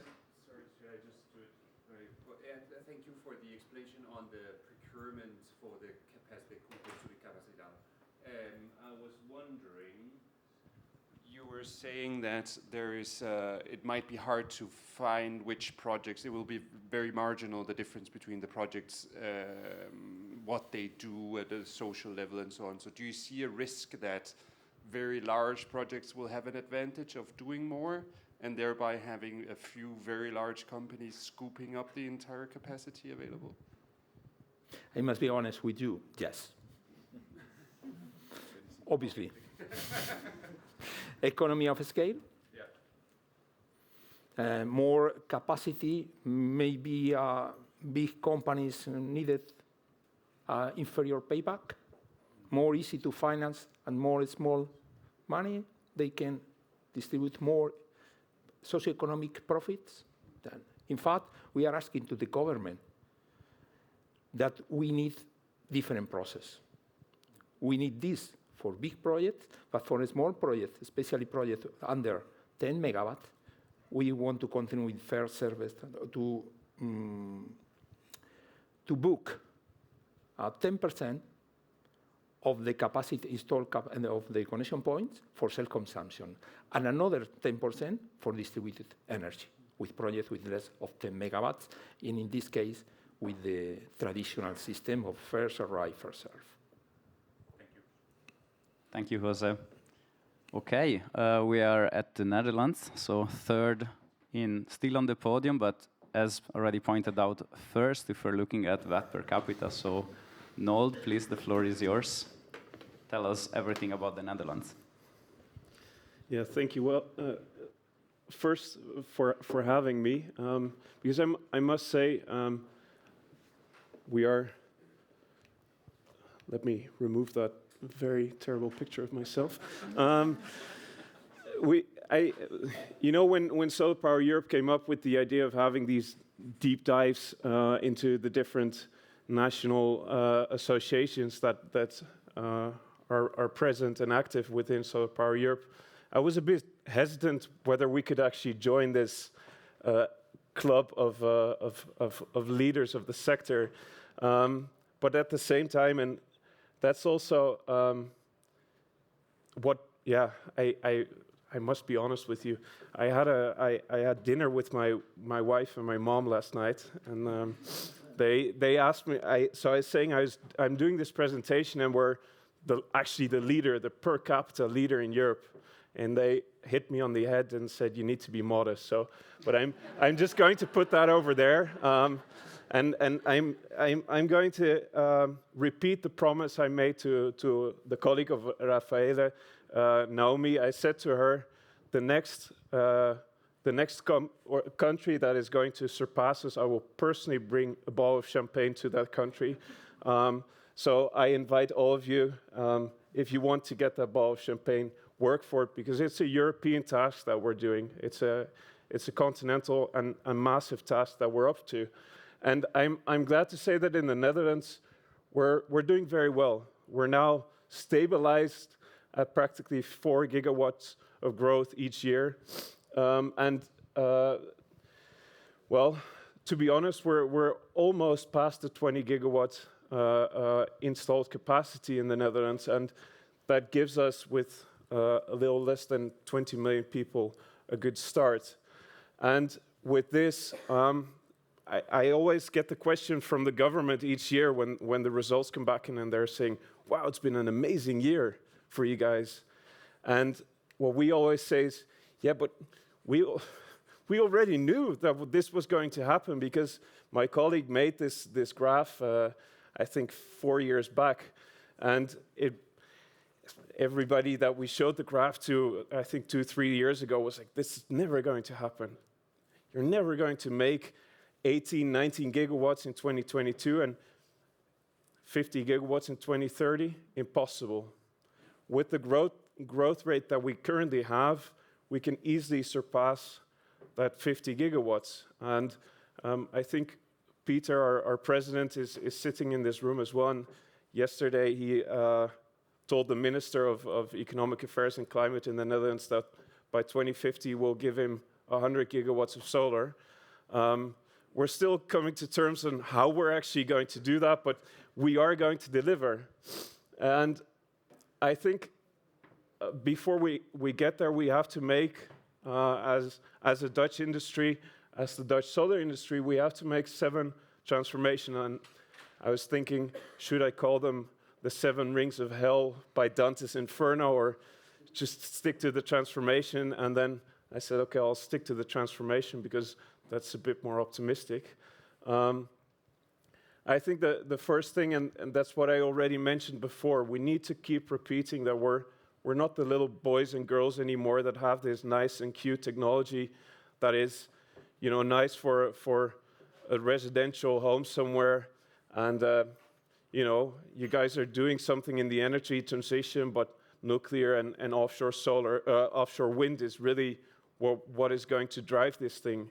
No, I think in terms of scale and size and speed in particular, we have the opportunity to be the leader in Europe, and that's what at a national level we keep repeating, because we're facing discussions right now on how are we going to supply the Netherlands with the last 15-20% of hours during a year, and immediately the discussion comes back on let's put carbon capture on the gas plants.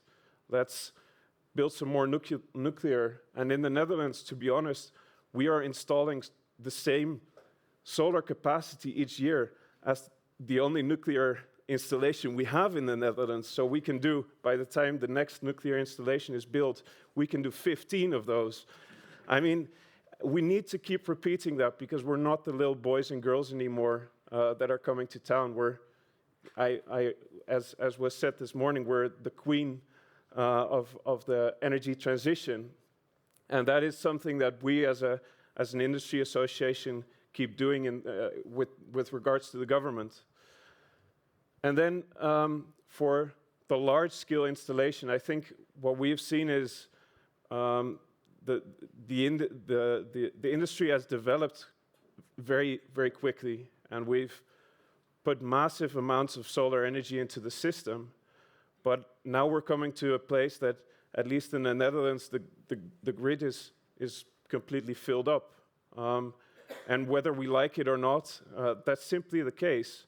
So that also requires us to, as an industry, to have a look at how are we going to directly deliver to those off-takers. And those off-takers are not only residents or simple households. We can also deliver to larger companies, larger off-takers. And in that process, we see a bit of a shift, because the Dutch government has an approach of focusing on several large industrial clusters for the largest energy users in the Netherlands. And we're saying, okay, those guys, they get directly connected to offshore wind. But those are 20 companies. The rest, that is for us. But that requires us to work more with PPAs and convince these off-takers that we can directly deliver them clean and affordable energy. The second point, and I think Jose mentioned that very well. For some reason, I still don't know why, but in the Netherlands, at least, the expectation of a renewable energy installation of what you're required to do is a lot higher than simply building a data center or a hall where we do all the internet deliveries from. In the Netherlands, you're required to offer 50% ownership, or at least participants for the renewable installation that is being installed. So far, I've not been offered 50% of participation in the new Microsoft data center yet, which I would love to be offered. But I mean, there is a double standard there, and that to a lot of our companies feels unfair. But on the other hand, it's, as Jose was saying, it's something we simply have to deal with. And we're working on that. We have a 3-pillar system where we're saying we're going to deliver flexible electricity. So we're really trying to work on combining it with direct off-takers, batteries, electrolyzers. The second point is bringing social economic value to practically the guys who own the backyard, so that we're not a NIMBY effect anymore. And the third one, that is kind of, we're a tiny country in that sense, to make sure that the land we use, it's extremely expensive, so let's use it in the most efficient way. And for that we are now coming, and that's also, I mean, a policy point that the government is pushing a lot. So as an industry, we're now looking into, are those solar parks only going to be solar parks? Are they going to offer that biodiversity plus that Jose was also talking about? We have a similar research going on to have a certificate just for the biodiversity part, I must say. Or is that going to be an agrivoltaics project or a project next to a highway? And that's what we're all looking into, and I'm also happy that I put corporate social responsibility there. It's a growing issue, and that is something that we simply, as an industry, really need to deal with. Yesterday, we signed an agreement with the Dutch government on how we're actually going to improve our due diligence and together work as an industry and government on improving the supply chain. So we're really making heads forward there. And I got the sign that I need to stop talking very soon. So I think I already mentioned we need to be able to deliver 24/7, 365 days of renewable energy, and the role of solar in that is massively important. The last thing I am going to mention, in the Netherlands, the biggest segment or the biggest growth is actually the household or the residential segment. 20% of people in the Netherlands have a PV system on their roofs. And that is because there is a very attractive subsidy scheme in place. The feed-in tariff is massive, but it's going to end. So as an industry, we have also said, let's discuss on phasing it out instead of waiting for some kind of policy change that is going to come imminently in the next few years, and then it's just going to be done. So let's phase it out until 2031. But that also means that we need to market ourselves differently. We need to market ourselves as, I'm going to insulate my home, install PV system, because those are the two building blocks on which I can transform the way I use and produce energy in my home for an electric vehicle or a heat pump, which is also the dynamic fuse box. And the last thing, and to be honest, I was amazed by the fantastic numbers of batteries and chargers installed in Germany, because in the Netherlands, the feed-in tariff is for residents is so attractive that less than 1% of the PV installations we install adds a battery, a home battery. And that is going to end up ruining our industry in the end.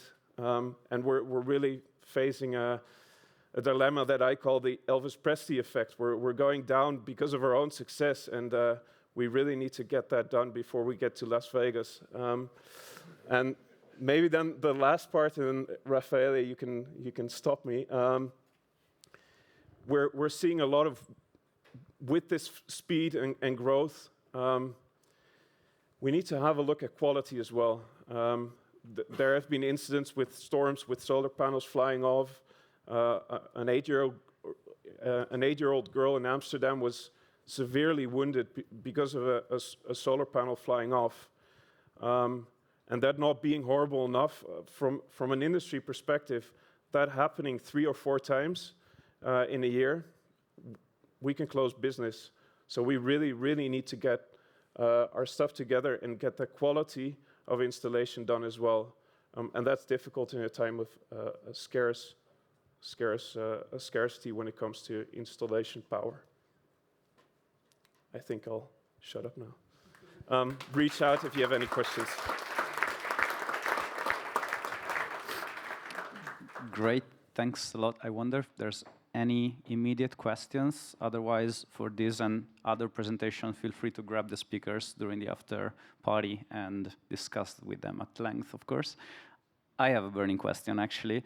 You mentioned the feed-in tariff, actually the net metering. So do you have any updates about the phase of net metering and how will it play out, for example, with the uptake of battery storage at residential level?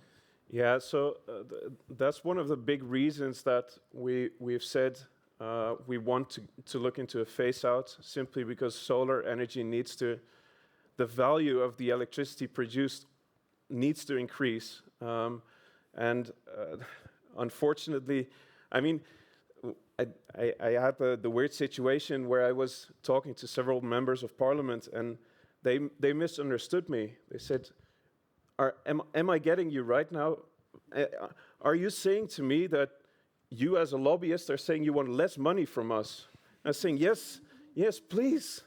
Let's stop the madness that is going on right now and phase it out over time. Because at some point now, the electricity bill of those people who don't have solar panels, which haven't been able to invest in solar panels at the moment, is increasing because they need to pay for the compensation on the bills of the people who do have solar panels. So there is also an unfairness in that, and if we want to get all people to have solar panels, that requires a phase out. Luckily now in our parliament, they've supported the scheme, but it's now up to the Senate, and we have elections next week, and the whole opposition is saying, you know, they're trying to take your money if you have solar panels, because I mean, 20% of the electorate suddenly has solar panels. So we've also become a big part of the discussion in that, and I seriously hope that we get it through, but I'm not entirely sure, to be honest. David, you want to react quickly on that? If I may, 1, 2, 3, yes.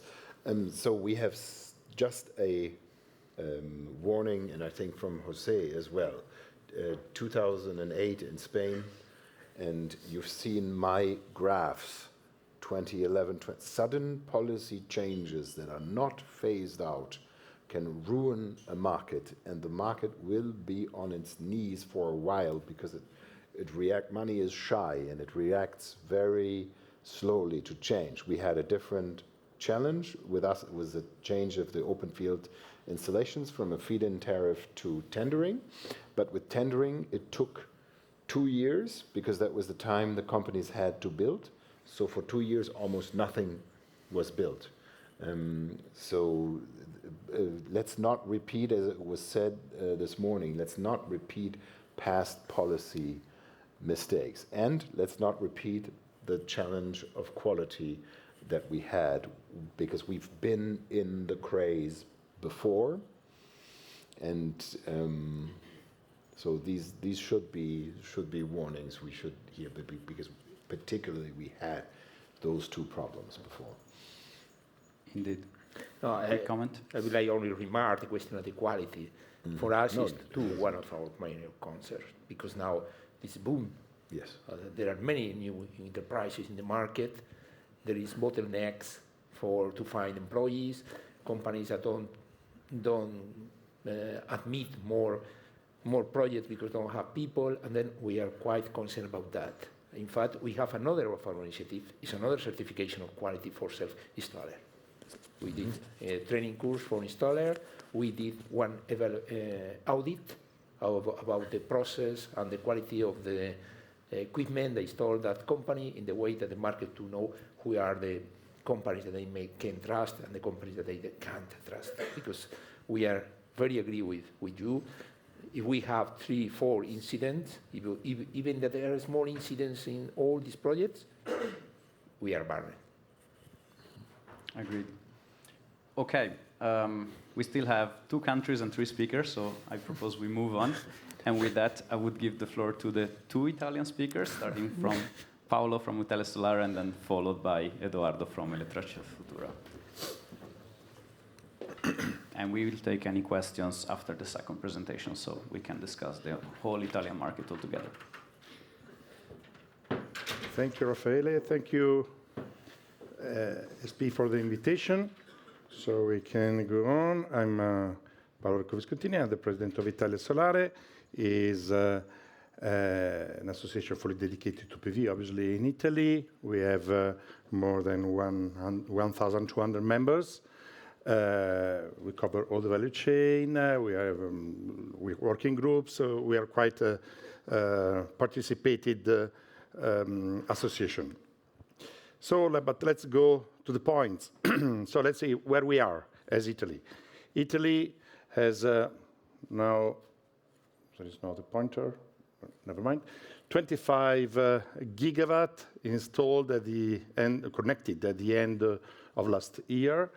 You can see our history, so the boom in 2010, 11, 12, a little less, and then the standby for several years, and only in 2020, 21, some better number, and in 2022, at last, we registered a better number, even if it's still much lower of what we need.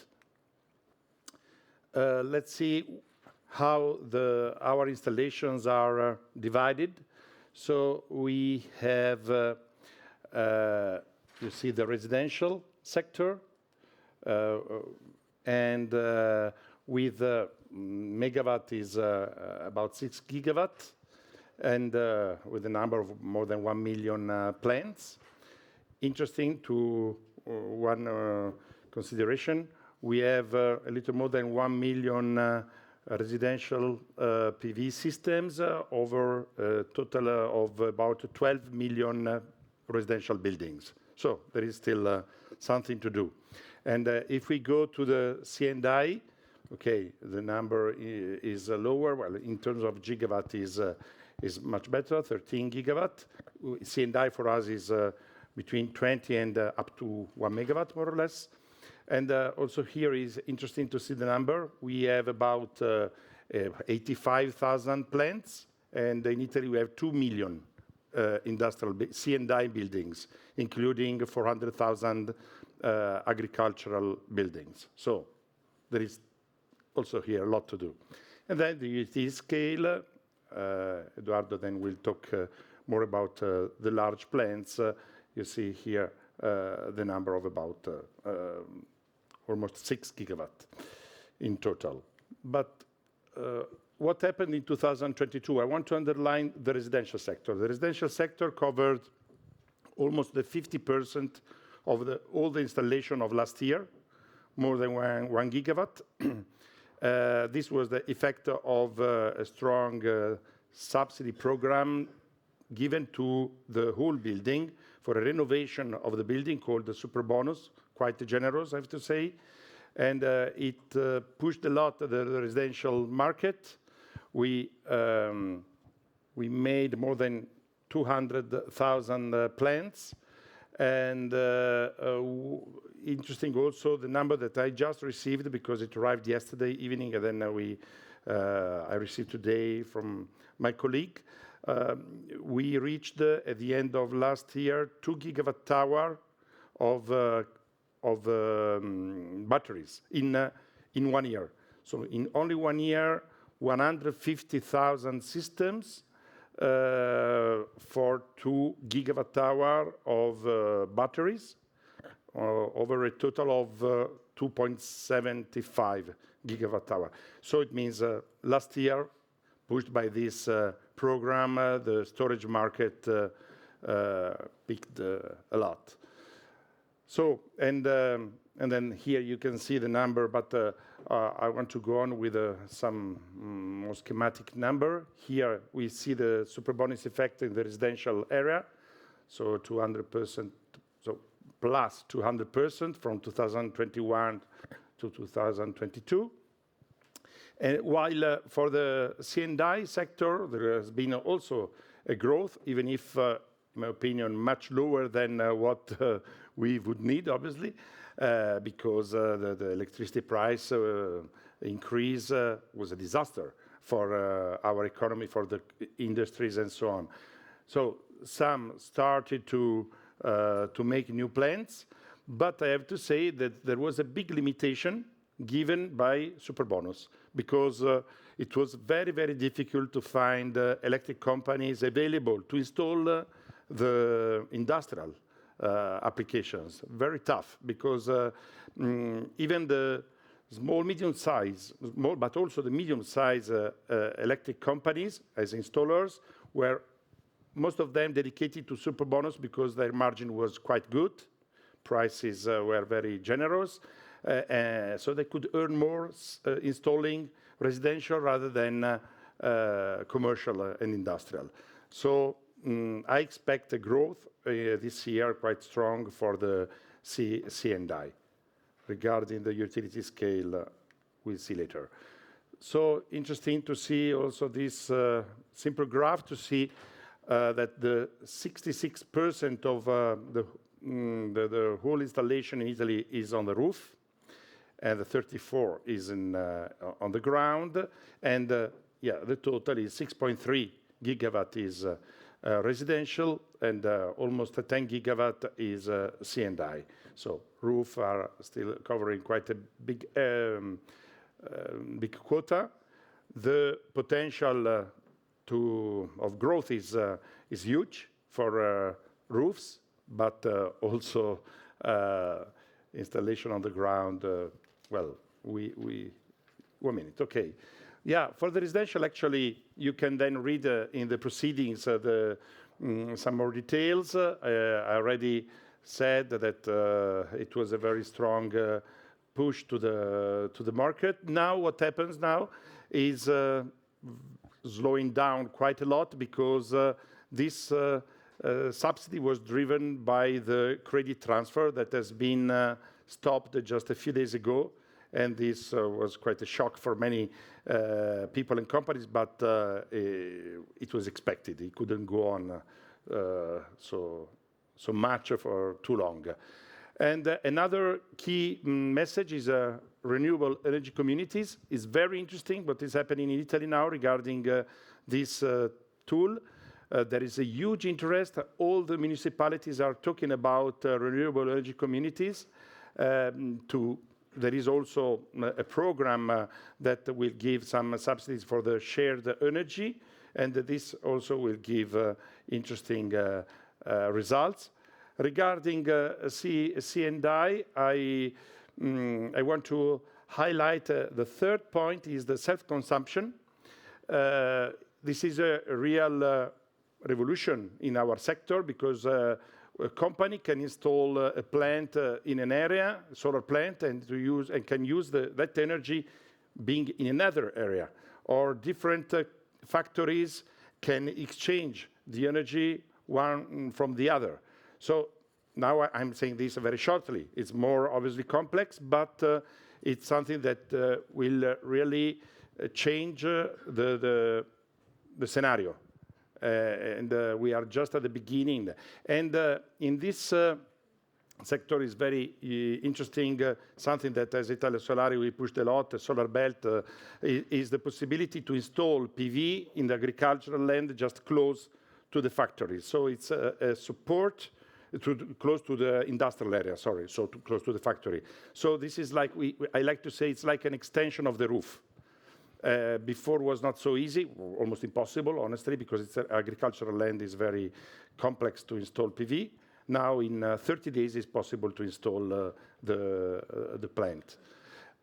This is a schematic drawing explaining the solar belt. So within 500 meters for the area, one can install up to 1 megawatt with just a communication to the municipality. If we go up to 3 kilometers, we need to make an agri-PV plant, then with different power limits. Very important of this last slide is that we have a new decree that is very important for the simplification of the rules. The most important is the very strong simplification of the rules to install a PV plant in an industrial area. Now it's like a roof. One can install, stop, without asking permits. Obviously, no constraints is a requirement, but it's another very important news for our sector. So just some promotion for our Forum Tech in a few days inside KE, in a big event in Rimini. I think it will be very crowded. Thank you very much for your attention.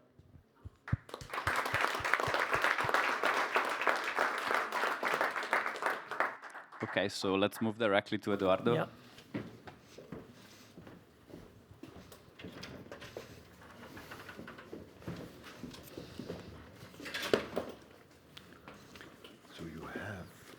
So thank you very much, Raffaele. Thank you very much, Solar Power Europe, for having me here. Let's see if I... Okay. So good afternoon, everyone.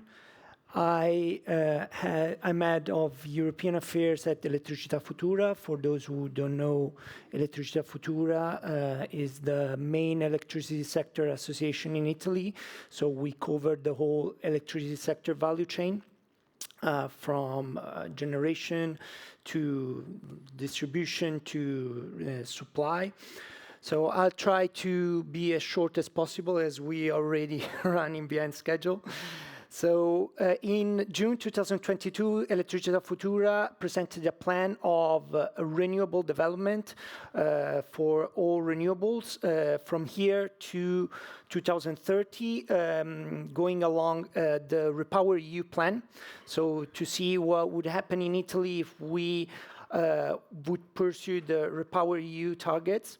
So we see that Italy has a lot to do to pursue the 2030 EU targets.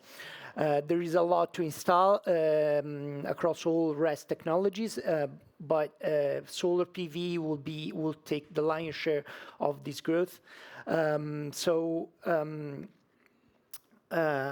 To see, this is not just a challenge, you know, because at the end of the race, there is a big prize. We see that developing the RES potential will produce a lot of opportunities in terms of investment, economic benefits for the whole value chain, of course, environmental benefits, and also new jobs that will be created for 540,000 additional jobs by implementing the RES plan that we envisage in 2030, by 2030.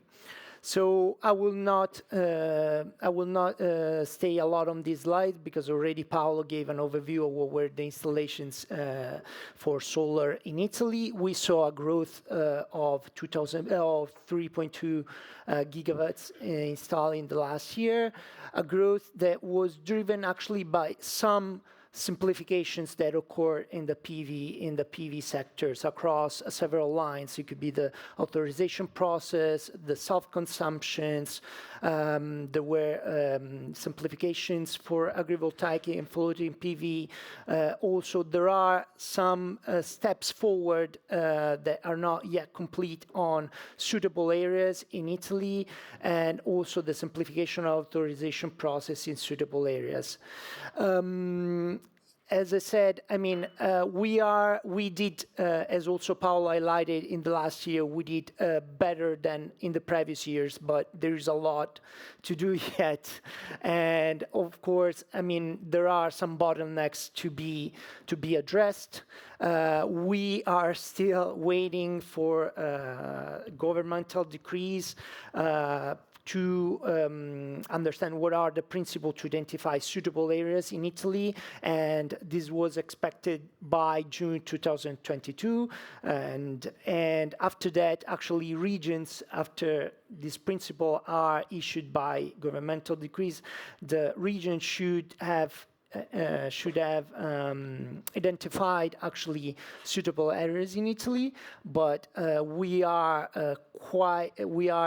running a lot behind schedule. We are still waiting for incentives, for governmental decrees about incentives, including those for energy communities. And of course, I mean, I think this is common to a lot of us. The emergency measures across Europe have created a lot of instability in investor confidence, fragmentation across market. So for sure, I mean, it seems something very trivial, but confidence and stability, policy stability, it's very, very important for the growth of renewables and especially for PV sector. So thank you. I very strive to keep it as short as possible, Raffaele. Thank you very much.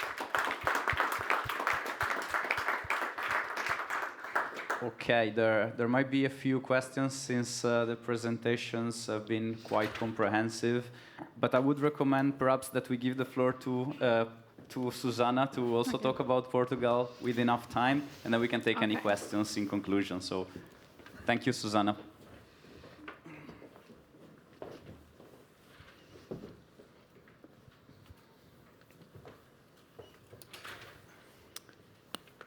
So, I'm on the wrong direction, sorry. So first of all, thank you for the invitation to be here presenting the Portuguese market. I'm quite happy now after your presentations because I was a little bit worried with the numbers for Portugal, and now I'm saying, wow, maybe we are not so bad. So that's quite nice. So a little bit about APREN.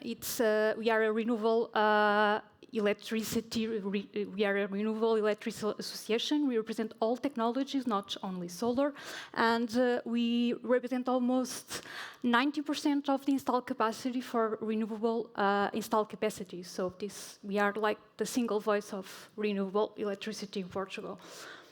So looking a little bit at the numbers, you already the renewable share in the electricity mix. You can see that solar is a lower share yet, and of course is the technology that will need to give the biggest leap to reach the targets for 2030. But I'm going to show you how we are going to do that.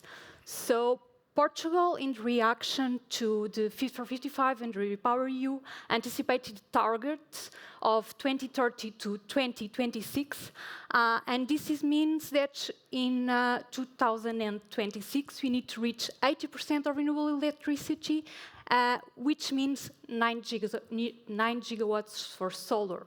So for 2030, what can we expect?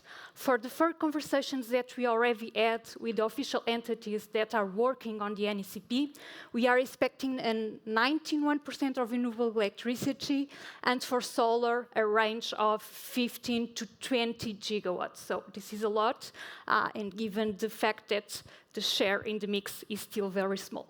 So if we look at the development, and picking up a little bit on what David and José said in the discussion, for almost 10 years, the solar sector in Portugal almost stopped.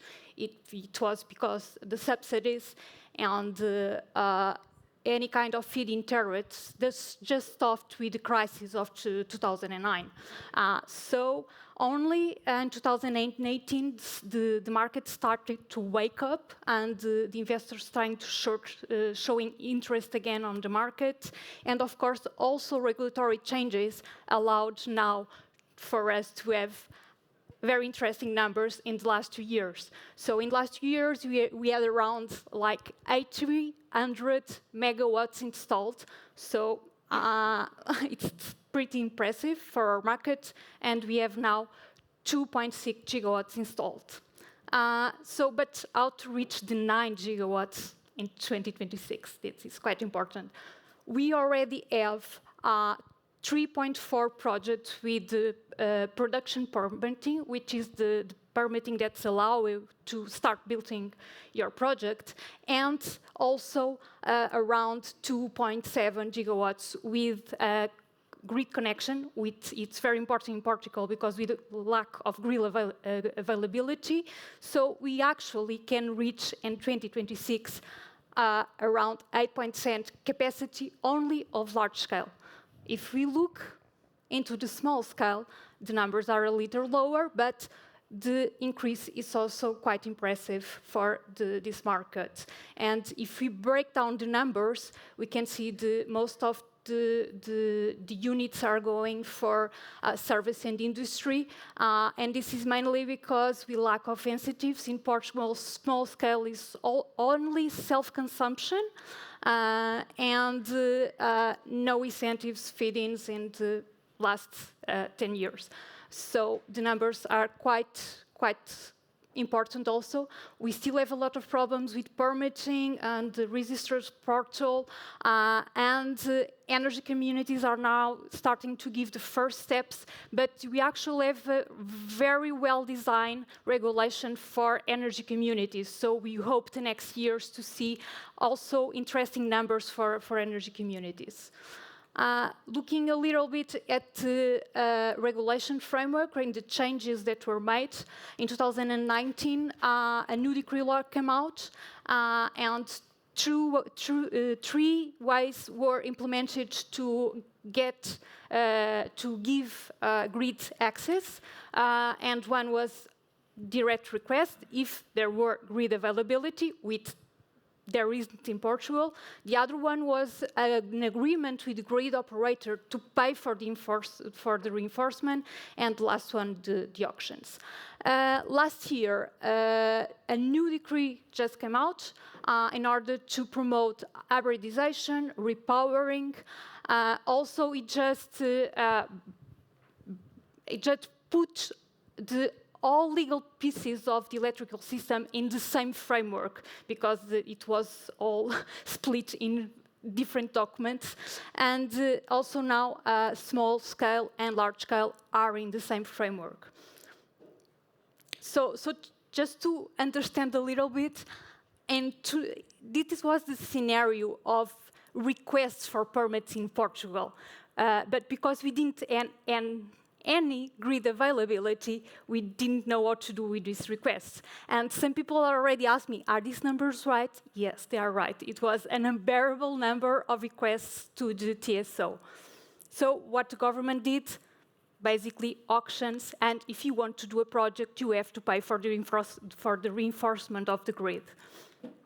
So a little bit on the auctions, we had 3 auctions, that altogether represent 2.2 gigawatts. We just broke records on the electricity prices with these auctions, but it's very important to understand what was being auctioned and why we get so low prices. First of all, we didn't have grid availability, so this was the way to get a point to do enough projects. Also, you were securing the 15-year model of remuneration that you choose. Also, you can hybridize your project, and the hybrid project can go merchant. And the last auction, that was actual floating PV auction, you also get the contract for the hydro sources uses for 30 years. So this explains a lot the numbers of our tenders. So also in reaction to the REPowerEU, last year we have major changes also in the regulations, mainly to streamline permitting and to eliminate some overlapping decision between entities, and also to reinforce compensations to municipalities, given the number of large-scale projects that we are having. And of course, the gas cap on the Iberian market, that was something that was negotiated also with the Spanish government. Last, already this year, we had the revision of the environmental framework that basically introduced the positive silence. That is very important for us because the deadlines of our authorities are completely are aligned. And also, he defined new thresholds for PV solar power plants and new deadlines, shortening the periods for the authorities to respond. Also, it just came out a proposal for the go-to areas. We still don't have a regulation, but we already have areas that eliminate areas that have constraints to nature, conservation, archaeology, forest. So it's also a very nice step for the coming years. And last, and I will hand my presentation here, and giving 3 key messages: that the challenge remain with grid availability and the lack of visibility of the sector will continue to grow. Will we have new auctions? Will the new projects have to pay for the grid infrastructure? Also, permitting continues to be a big problem, a big obstacle for the new projects. And at the end, if you want to reach the 90% of renewable electricity, we really need to look into flexibility markets and energy storage. And with this, I close my presentation. Thank you.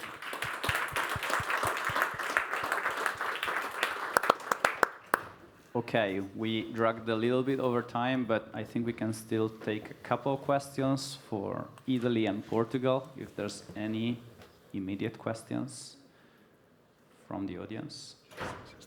Otherwise, I have a couple of questions. David, you have a question? I have a question both to Italy and Portugal. You both mentioned municipalities, and that's a challenge we have as well. And there we learn from the mistakes wind has made, because the profit often is in the tax base is where the company is based, and that will be in a city, say Hamburg. But the wind installation or solar installation will be somewhere out in the country if it's an open field installation. So we're working on sharing the tax revenue from the profits that are made. Is there something like that going on, or what is the benefit of the community if it has a system? In Portugal, we had historical something for the feed-ins for wind that you have to pay 2.5 of your revenues to the municipalities, but we don't have feed-in anymore. So municipalities starting complaining, what about solar? Why aren't they paying the 2.5%? And everyone was saying, they are going with prices below market, so they are not going to pay the 2.5. And so municipalities just starting to block and creating new fees for PV solar plants. And so basically this new decree law implements that we have to pay a fee for megawatt that we install in the municipality. And also you can trade that with measures of energy efficiency for the municipalities. And also you'd have to involve the citizens on the project. So it's the main proposals, yeah. Well, yeah, I can say, well, in Italy, as far as I know, I remember that legally it's not possible to give royalties to the municipalities. And if I remember well, it's for some European Union law. I remember my lawyer said this, making some pledge, even if it can be weird. And practically what happens is that there is like a dialogue between the investor and the municipality, finding an agreement, leaving something to the municipality in terms of solar plants or schools or the same municipality building. Now there are many renewable energy communities promoted by investors, given with some kilowatt also as hardware, but also all the organization of the renewable energy community given to the local municipality. So we've identified a new European lobbying task. Are you taking notes? Thank you. More. I would have maybe one last question for all the speakers to wrap it up, because this is perhaps been touched upon in some of your presentation, and it's regarding the National Energy and Climate Plans, so the NECPs. As you will know, there will be a revision round this year. And many of you have been talking about how the previous targets were not ambitious enough, especially in light of the current REPowerEU targets. We calculated that aggregated current NECP targets is less than half of what we need to achieve by 2030. So in your discussions with your national ministries, what's your sense of the revision round? Is it ambitious enough? Do they already have clear in mind what targets they are targeting? And what's your sense about the revision? So I don't know if we can take it from Susanna onwards. Yeah, our sense is the ambition for the electricity sector is quite ambitious. We want to reach 90% of renewable electricity. The major problem is actually the other sectors, and the heating and cooling and transport. They are not quite ambitious, and the current NECP, and we don't think they are going to be quite ambitious also in the future. And this is because the impact on the consumer is much higher, and in the industry is much higher on these sectors than in the electricity sector. So that is going to be a big challenge. And also, one thing that we are pushing a lot for this NECP is the storage targets. We really need storage targets if we want this level of renewables in the electricity mix, and they have not put anything on the table yet. Yeah. Yeah, I think for us in the Netherlands, what we've seen is that the pipeline that is currently on its way is actually has surpassed the target of 2030 set by the government already. So we're in this situation where we're saying, look, we've already passed it. There was a ceiling on the number of solar plants in the Netherlands because of that target, and it took us 2 years to get that target removed. So that's why we're quite hesitant to get a new solar target, because the government can't keep up with us. So if they want to do that, then it needs to be a very ambitious target. So then we're talking about 50 gigawatts in 2030 and 100 in 2050. And I think, that is so. So we're struggling with that right now because we don't want a target that will bind us again and put in jeopardy all the market developments that are going on. But I think one of the essential things has already been said just yet by Susanna, that you need a flexibility or a storage target as well, and that is something that is currently missing and that we are very much looking forward to as well, because the amount of storage is limited. And I think in that regard it's also important to have a look as a solar industry to what is going to be the demand, because in the Netherlands the idea was demand will slightly increase, and we've come up with reports demand for electricity will double at least in 2030, and that needs to decide the target and not simply a target for the supply that you would need. So. Yeah, Germany, pretty high target already. The targets for electricity are ambitious, but they are sort of our own. So now we're sitting together and trying how can we make it a reality. And the pandemic and supply chain issues certainly haven't helped. But when it comes to the other sectors, I agree. That is also very hard to see how they can be obtained. We feel also that the regulator is struggling, particularly when it comes to buildings, how on earth we are going to tackle it in the 7 years. No, actually it's 2023, so it's less than 7 years that we have. So that is going, and it's not, I'm going to say something, it's not going to be hydrogen for homes. Sorry. Yeah, I know there's a lot of political money in hydrogen, and I'm sure it makes sense to substitute, but it's not going to solve the heating problem in Europe until 2030. Italy, I know that Terna, the TSO, has quite some ambition also with regards to storage, by the way. Yeah. Yeah, I have to say, I mean, our guiding light is our 2030 RES plan. It's something that we are bringing forward in all our discussion with the government, the new government that was shared with the previous government already, and also it was presented to the new government in several occasions and publicly also 1 month ago to the Energy Ministry and to the Economic Development Ministry. So we see that the government still is quite ambitious, but I'm happy to see that storage exactly is also a concern everywhere. It's something that is very important because, I mean, I went through the slides quite fast, but actually, I mean, our plan envisages also 80 gigawatt hours of storage by 2030. So that is a key element of the plan. Otherwise, nothing will happen. So we cross finger. We hope that we'll have 85 gigawatts. Sounds good and ambitious. Jose, final words. I must say that I found a good receptivity from the government in increase this target to the I would say before, 50 to between 55, 65 gigawatts. But this is ground-mounted plants.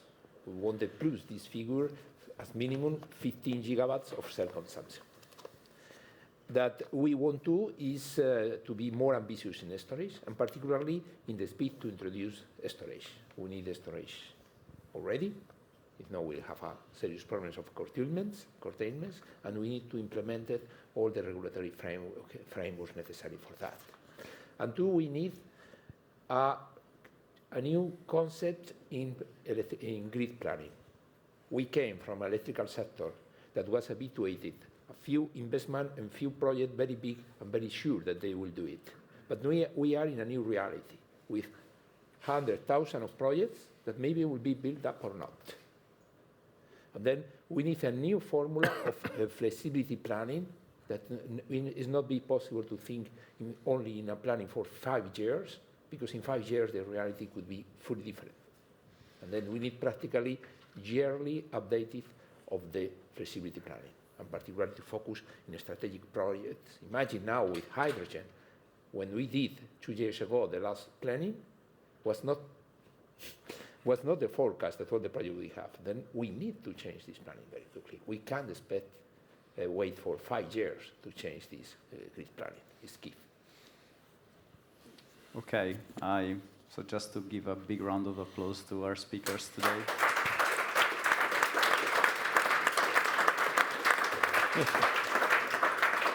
And also thanks to all of you for staying with us a little bit longer and preventing you from grabbing your well-deserved drink or coffee and some appetizers. So you're very much invited to join us in the main room for some snacks and the dinner. Thank you so much for joining us today and looking forward to tomorrow as well. Thank you.